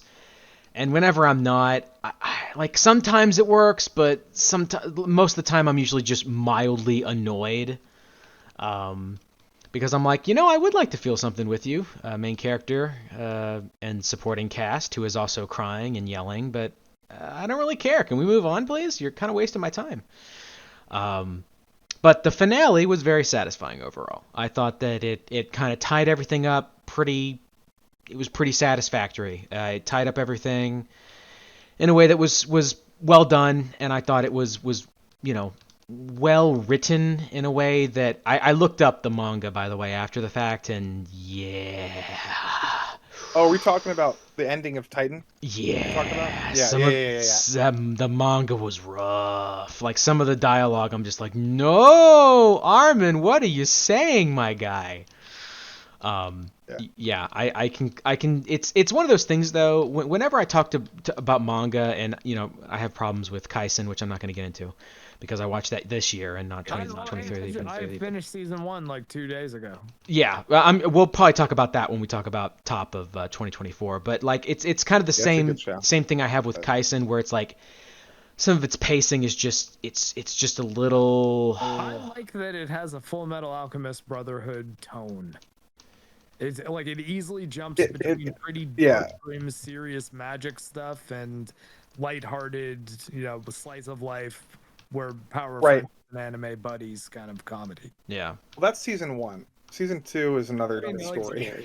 Is 2 0 or the new one? I would watch 0 before watching season 2. Watch the movie before watching season 2. I'm about a third of the way through 0. Okay, good. Okay. It seems to be really divided into little sort of short series, right? Like they're just a little bit. I think so. Yeah, kind of. And it's important to watch because it sets up Gojo and some other characters. Yeah. Oh yeah, I'm getting you're getting a lot of backstory on the people who are prominently featured in season 1. Yeah. Basically everyone except for the 2 main guys. Yeah. Yeah. And so like, one of the things that I really appreciated about Attack on Titan that I think Jujutsu Kaisen really kind of messes up is that for the most part, I got to sit with the main cast for an extended period before any really major shakeups. Like, I got a good feel for Armin, Mikasa, and Eren, like, pretty well. I got a really good feel for all 3 of them before the really major shakeup stuff happened. And I wish that could have happened with Kaisen, but I have similar problems with Demon Slayer and whatever it's called, Kaisen as well. But ultimately I'd say not only would I recommend Attack on Titan, but I'd say it's probably one of the best anime that has probably come out over the past, I don't know, 5 years or so. It's extremely high quality all the way through. Even the problems I have with the first 2 seasons, there's still so much to love. It really is special. It has better characters than almost any anime, I think. I would have to go back to Evangelion, maybe Bebop. Yeah, Evangelion, Alchemist. Bebop. Yeah, I'm talking about like the full cast of characters, not just like clearly like Hunter x Hunter, I think, has my favorite protagonists. Yeah, Hunter x Hunter is really good, and you even pronounced it correctly. Look at you. Right. but I think Titan has just the best cast of characters, like of like the best the best ensemble. Yeah. Yeah, and that's because it doesn't try to make everybody cool like Bleach, or like make everybody super OP like a lot of other shows like Kaizen. Mm-hmm. Kaizen has cool character designs, but I wouldn't say any of the characters are fleshed out at all. No, Jesus Christ. I don't know anything about any of the characters in Kaizen. That right there, what you just said, is a big problem I have with Kaizen, because there's some. You've watched season 2, Lofty, right? Yeah. So let's not give away spoilers, since Mark has not watched it. When that thing happens to that one character, I was like, really? Yeah. Really? I was like, why do I care? Yeah, why do I give a fuck? Like, again, but that goes back to my whole thing when it comes to when you really want to do a good character death for me to like really like it. Again, I just want to be in that headspace, man. I want to feel like I'm there. I want to feel like I'm. So good. Yes, and fucking Hanji and stuff like that. I want to feel like I'm like a character that's like right off screen. Like I want to feel like I'm a B-lister, C-lister character that's along with our main characters right off screen. You can't see me, but I'm there. And so I'm feeling kind of the same thing. The main characters in Kaizen are fine. you know, Gojo, and the other. Harry, Ron, and Hermione. Yeah, Yeah. it's just Yeah. but they Listen, though, because yeah. Harry's the redhead.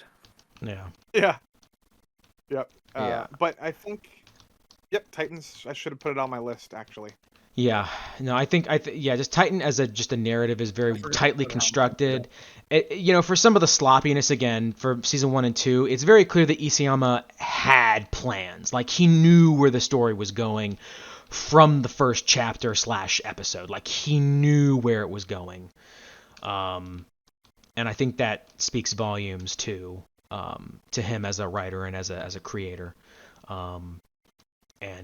Yeah, I think Attack on Titan is going to be well remembered. I think it's going to be evaluated, you know, a year from now, 3 years from now, 5 years from now, and I think it's going to continue to hold up.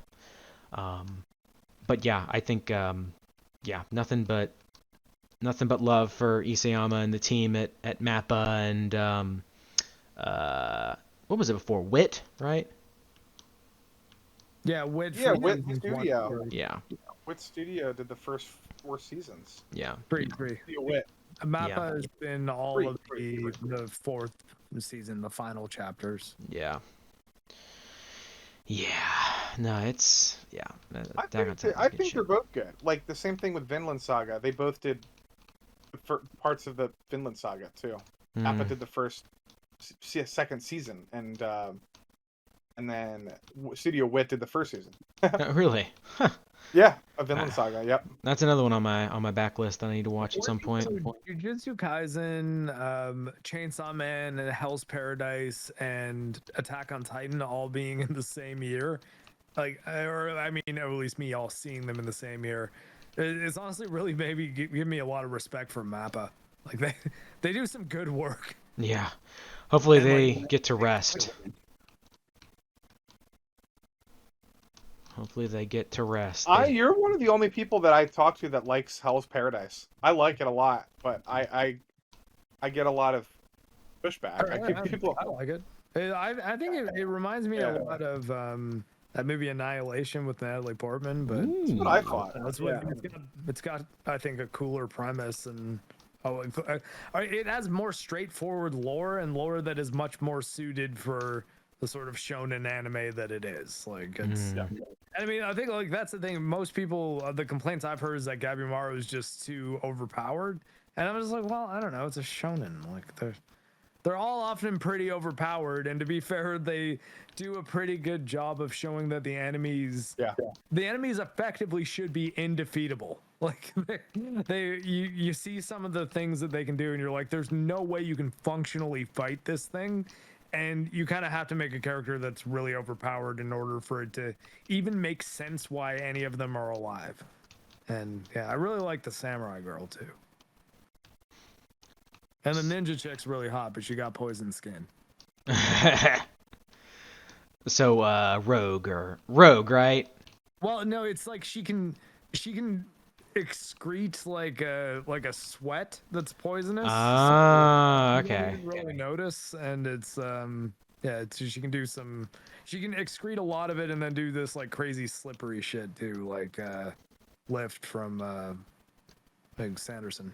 Ah, okay. Sort of like that. Okay. Well, I guess to wrap us up for tonight, probably, unless we want to do one more.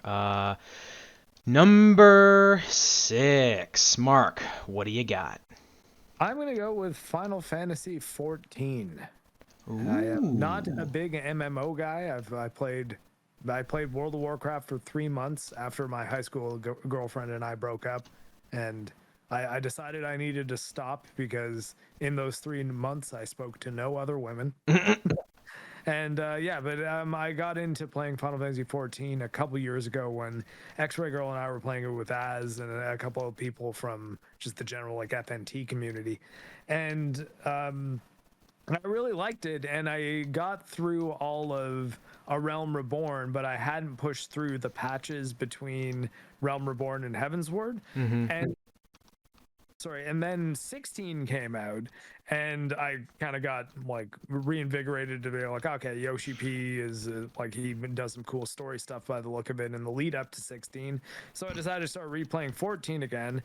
16 came out, and I ended up probably enjoying the fact that 16 made me reconnect with 14 again and play through all the Heavensward story. And now I'm actually into Stormblood, which is the expansion that's after Heavensward. Like, it was so good. It was such a good story. It deals with the elves, and it's basically the Final Fantasy Skyrim.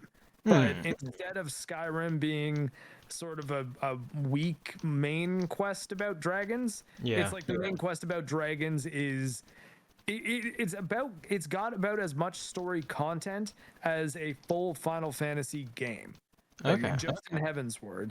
And it's a story about dragoons, like the Lancer guys that do have the jump power, actual dragons, these dragon eyes that give people super abilities, a civil war happening, but there's just all this really, really cool stuff.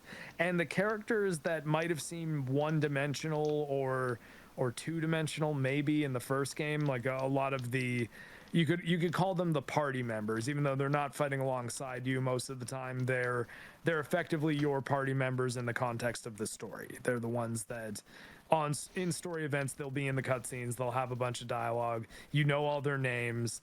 And A Realm Reborn, none of them have really crazy interesting things to do, but they give a bunch of them conflicts in this one. They have them go through some things, make some choices, sometimes flip sides because there's a lot of betrayals and complex political navigation. It's really, really good, and I very much recommend playing it. I think that now too you can play A Realm Reborn, Heavensward, and Stormblood. So even up to where I am now, even like further than I've gotten, for free without having to like pay for a subscription or anything. You're just missing out on some of the social features. So that's how they kind of get you on the subscription, that if you want to play with you and a group of your friends, it's a much better idea to pay the subscription, because it's $15, I think, US per month. But every month that I even pick up the game once, I get more than that amount of content out of it. Because it's basically an endless stream of massive explorable Final Fantasy worlds loaded with quests, with a bunch of MMO fetch questy things that aren't fantastic, but that's great podcast content, because you can basically just listen to an audiobook or something and chip away at your Final Fantasy fetch quests as you explore new parts of the map and see new, really well designed areas and fight new enemies. And then when you have actual dungeon missions and story sequences, they do a much better job in A Realm Reborn, in Heavensward than A Realm Reborn, of having more frequent voice acted cutscenes where like you actually get a performance. And the English VAs too in Heavensward, they recast a bunch of characters, so you'll notice they actually sound kind of different between the main game, which is basically the prologue, and the first expansion. And the first expansion, I think they switched to an English studio, so many more people have British accents, but I think they also disgusting. The thing is, though, they resulted, I think, in getting much better actors. So I'd strongly recommend Final Fantasy 14. And as much as 16, I definitely don't have it on my list, because I was very disappointed with how it ran, and definitely on the disappointed side for how it's structured in its combat. Like I don't like the fact that there's no status damage, that elemental damage doesn't really matter at all. It just seems like a lot of the things about the way that game's combat is structured is very simplistic and geared towards dumbing it down for, mass consumption audience. Be like, no, we need this to be the Sony movie game equivalent of a Final Fantasy game. And I think it does have a lot of side content, but because the performance was so annoying to me, I didn't really dig into much of it, which is why I'm looking forward to playing it again on PC at some point. And the reason I'll do that is because the main story in 16 is very, very good. So I think that in that sense, the team that does 14 really delivered on 16. Where they dropped the ball was in the game design and the performance, I think. But would you say it's better than other Final Fantasy game stories, or like on par with them, or like Heavensward is probably Like I would probably put it between Final Fantasy 4 and 7 for like my favorite Final Fantasies, with 6 being on top of 4. So Wow. I like it's one of the better Final Fantasy stories. It's really really good. Is it long? Is it really long? Yeah, no, like it will take you time. Like it is a solid 40 hours, I would say, at least. And that's not including that's the thing though, because like the main story ends, like you'll see credits, but then there's the between the inter expansion patches that basically add a bunch of story missions, like actual story missions with real well-produced story content that act as epilogues. And a lot of the epilogues are just full-blown awesome stories on their own, like about things like a new government being set up that's like a big happy ending at the end of the main game, but then you find out that there's people in some district that are starving and rebelling. So what goes on with that? And it's like, oh shit, like we actually have to deal with this now because we still live in this world, you know. It's interesting, but there is a main plot that has a very specific beginning, middle, and end that I think is one of the better stories in Final Fantasy. And Stormblood I'm not too far into, but it's been quite strong so far as well. Nice. Yeah, so Final Fantasy 14 was just I played a lot of it this year, and some of the best stuff in it that was really good, awesome. And even better than the brand new Final Fantasy game. I mean, Rebirth I think is better than 16 though so far. So for what that's worth. Okay. I'm on chapter 5. Okay. Man, you guys, fuck both of you. Seriously. Nothing I'm gonna play. Back to Final Fantasy 14 and you'll be where I'm at in no time. Yeah. It's funny. I've always kind of wanted to play Final Fantasy 14 because I consistently hear like good things about it, and it's always been something I put on the back burner, and I've never really taken the plunge. But very long. Yeah. But I mean, if you're saying the story is that good, because I hold Final Fantasy VI in very high regard. So if you're saying it's good but not as good as 6, that isn't saying much to me. Well, I mean, I'm saying it's like my third favorite of like all the Final Fantasy stories, with only 6 and 4 being above it. Yeah. Now, Heaven's Word expansion specifically. So to get there, you do need to chip away at a Realm Reborn. The thing is, you can chip away at a Final Fantasy 14 main quest line pretty easily, because the cinematics, especially in a Realm Reborn, are very infrequent. So it's a lot of just reading through text as fast as you can, going and doing a fetch quest, doing a dungeon. And by the way, dungeons you can also load in with NPCs, like just AI NPCs, or you can just go into matchmaking. And if anyone else is at that point in the story, or helping a friend with that point in the story, or just running the dungeon again for fun, then it'll matchmake you with those parties. And you can get in with actual players that you don't really have to communicate with at all. You just go through the dungeon with them. Understand your role depending on what your character class is, but as long as you perform your role well, you don't really need to communicate. It's a very single player focused multiplayer game. Interesting. If that makes sense. Because even the story segments you can't do in a party. Like you all need to kind of break up into your own single player instance to do the story anyways. You only can come together for dungeons and raids and stuff, and when you're just exploring the world. But once it gets time to go into an actual mission, you teleport into your own instance and do that mission, unless it's a dungeon, because dungeons you can do multiplayer. Okay. And sometimes the story sequences are a dungeon. So like, I mean, you know, there is some crossover there, but if you hate people and you don't want to spend any money on a video game, you can still play everything up until the end of Stormblood, which I've not even gotten to yet. And I have like 330 hours in the game.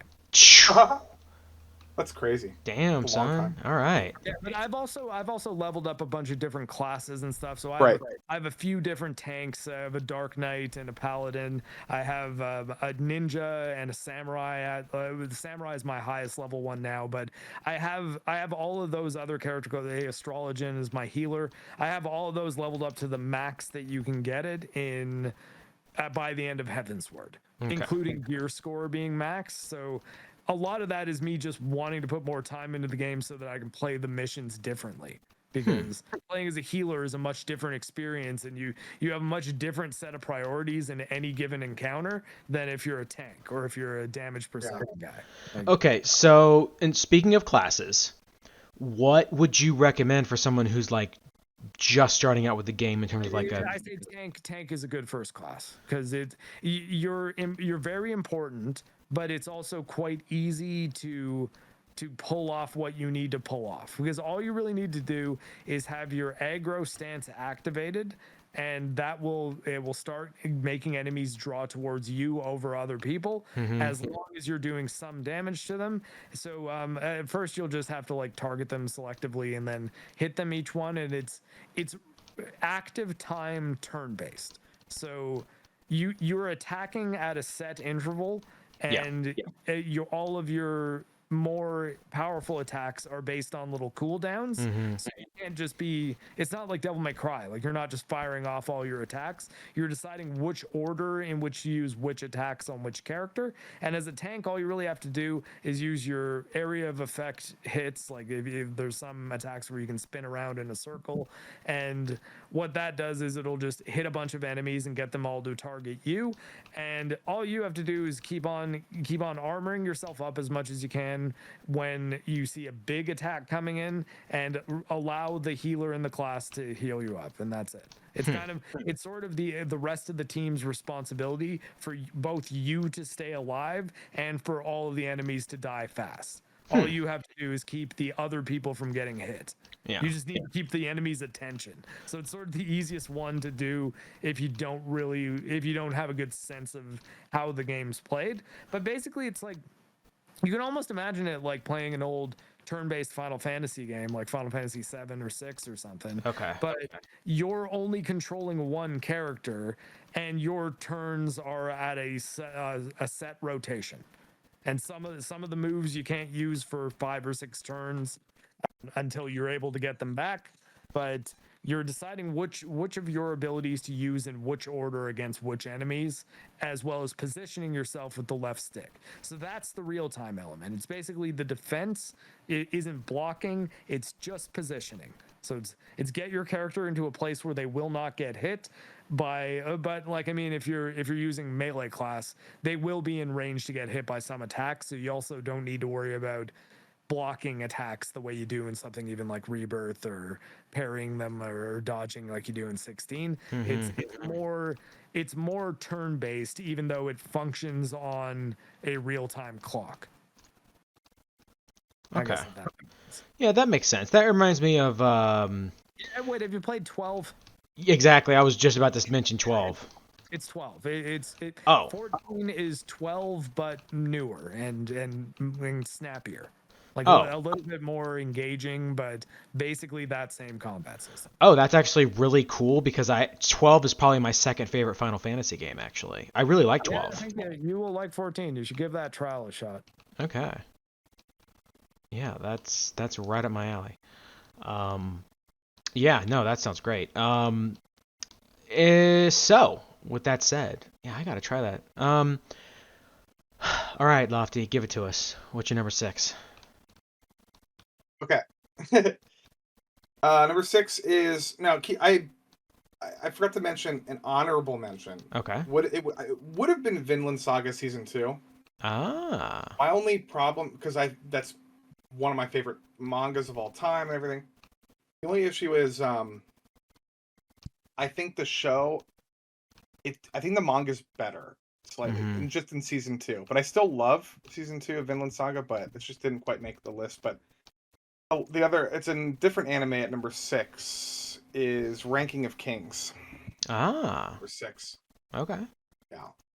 So Ranking of Kings is probably it's like the closest thing to like Studio Ghibli that exists in like long form anime that I can think of. It's very wholesome, but it's also very dark. And it's just a beautiful story. It's a fantasy. It's like all these isekais that are like just, that's why Frieren is also so interesting. Oh, Freerin. Because it's not an isekai, it's just a fantasy show. Mm-hmm. But yeah, Frieren's good. But yeah, Ranking of Kings is about a boy named Boji, who is deaf and mute, the main character. Yeah.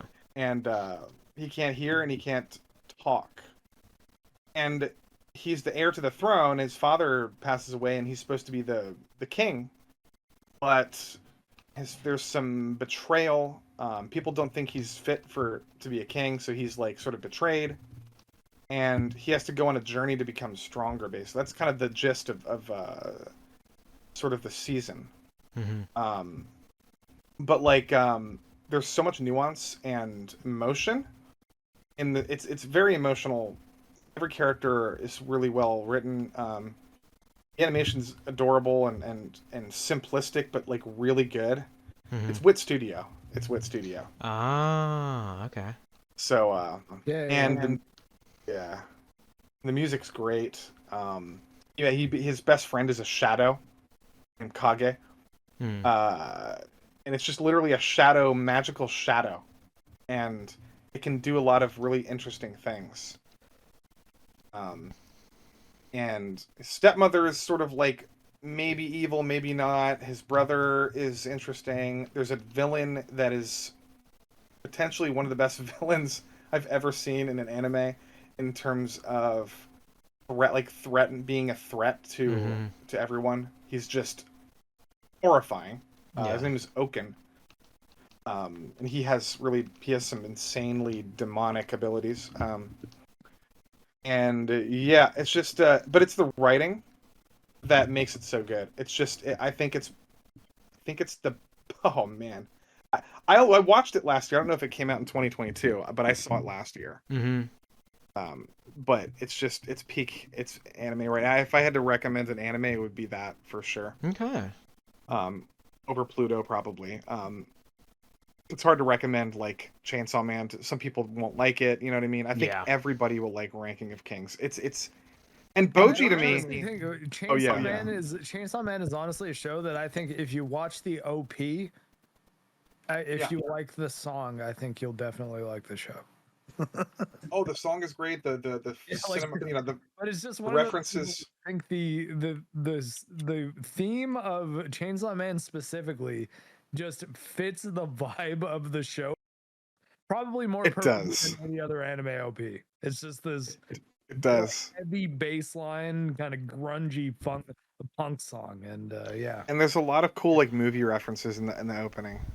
Reservoir Dogs, Big Lebowski, Pulp Fiction, what's the other one? There's a bunch of like cool movie reference. It's very cinematic too. It has a lot of like cinematic moments in that show that are like channeling like cinema, the idea of like Tarantino kind of doing the thumb and index finger heart and it turning into this like psychedelic sail that she feeds to him, and then he starts tripping out. It's like all that kind of happens in just abstract shots in the OP. Right. It's good. It's good stuff. But I love Chainsaw Man too. That could be on my list also, but it's just not quite as good as Pluto in my opinion. But it's just really good. But no, Ranking of Kings is better than both of them. I don't know. It's super underrated. People, I didn't think it was going to be good because of the art style. Yeah. This is the first time I'm hearing about it. Oh wow. Yeah. It's one of the most it's underrated as shit, dude. It's the art style and the main character throw people off. And I'm telling you, it's magical. It's brilliant. Boji to me is a better main character than Anya. And I love Spy Family. I love Anya with a passion. Anya was pretty good in season 2. Anya's amazing. She is really good. Anya's wonderful. I need to watch season 2 of Spy Family. I haven't. That's a great season. Like, it's a very focused season, but very entertaining. There's really only one solid arc, and then the rest of it is filler episodes. but the Yeah, but they're arc is good. really, really good. Like The it's arc is fantastic. yeah, it's Die Hard on a Worm. boat, but it's good. Yeah. But Boji is I think I like Boji more than Anya. I think Boji is the most adorable anime character I've ever seen in my life. And he'll make you cry. You will cry probably in episode 2. You'll cry again at the end of the season, and he is so innocent, and he just wants to be. I love the character, man. I want to talk to somebody about it. So you guys got to watch it at some point. So it's called Ranking of Kings. Yes, Ranking of Kings. Ranking of Kings. Okay, I gotta. Maybe I'll watch that after I finish K. Do it. It's only one season. You can catch up. Okay. Yeah. And then it's pretty good. It's really good. Yeah. My number 5. Well, whatever, 6. number 6. Yeah, number 6. Speaking of number 6s, Mark, what's yours? Number 6. Hold on, what was I gonna go? Well, I thought Mark just gave his number 6. Wasn't that Final Fantasy? Yeah, my number 6 was Final Fantasy, right? Yeah, because I went after Mark, I think. Oh, that's right. I'm getting my list all combobulated. That's right. I got so depressed just listening about all this stuff I have to read / play. I'm another thing about. Oh, for fuck's sake! Ranking of Kings is it involves it's a fantasy realm, so there's giants, and Boji's father was a giant, and he was also a king. So he has there's this dynamic where his father was the most epic, strongest person in the kingdom, and he was king or emperor or whatever. And now that title falls to Boji, who's the exact opposite. He's a short little kid he's deaf and mute. It's very interesting dynamic. So that's another part of it. He has giant DNA inside of him, and there's some things that are happening in that. You would think that a show about a main character who has no talent is going to be boring, but it's a little bit of a subversion, and I won't spoil it, but something happens with the show. So yeah. Okay. Yep. All right. I guess I'll watch that after. You're number 6. Oh yeah. I'll watch that after K, I guess. Fuck, it sounds really interesting. Okay. My number 6 is Warhammer 40K Bolt Gun. Yeah, good game. So good. I loved it. It is basically everything I wanted in that kind of game in terms of set in the Warhammer 40K universe. I mean, there are some liberties taken a bit with the lore, considering you're a single Ultramarine taking on a what is it, a Great Unclean one, where it's that shit ain't happening. But it's a boomer shooter. It's supposed to be kind of outlandish and crazy. But did you catch the references to Space Marine, to the story of Warhammer 40K Space Marine? I don't know anything about Warhammer. Which ones are you? So, in the game, they'll refer to Mark Strong's character from Space Marine, and if in Bolt Gun, and I think it's because they think of that as the best shooter. The devs were kind of winking at those guys, being yeah, what if your game is canon with ours? Yeah. Thought that was cool. Yeah, no, it's clear that the people that made it clearly really loved Warhammer. And it definitely shows. I mean, it definitely shows. It's great. The gameplay is awesome. The music is awesome. The graphics are great. I love the pixel art style. It's great. There's so much that I enjoy about Bolt Gun. It really is a really great bang for your buck game. It really is, because when it's what is it? It's $15 or something. Yeah, I think it was 25 here, so it might be 15, 20 for you guys. Yeah, it's great bang for your buck. It's so good. It's a nice tight little package too. It doesn't outstay its welcome, because I feel like if it had been another 2-3 hours, it would have started to overstayed its welcome. Honestly, I think it would have started to be a little where you're kind of okay, all right, I get this, but can we we kind of maybe can we kind of finish it up?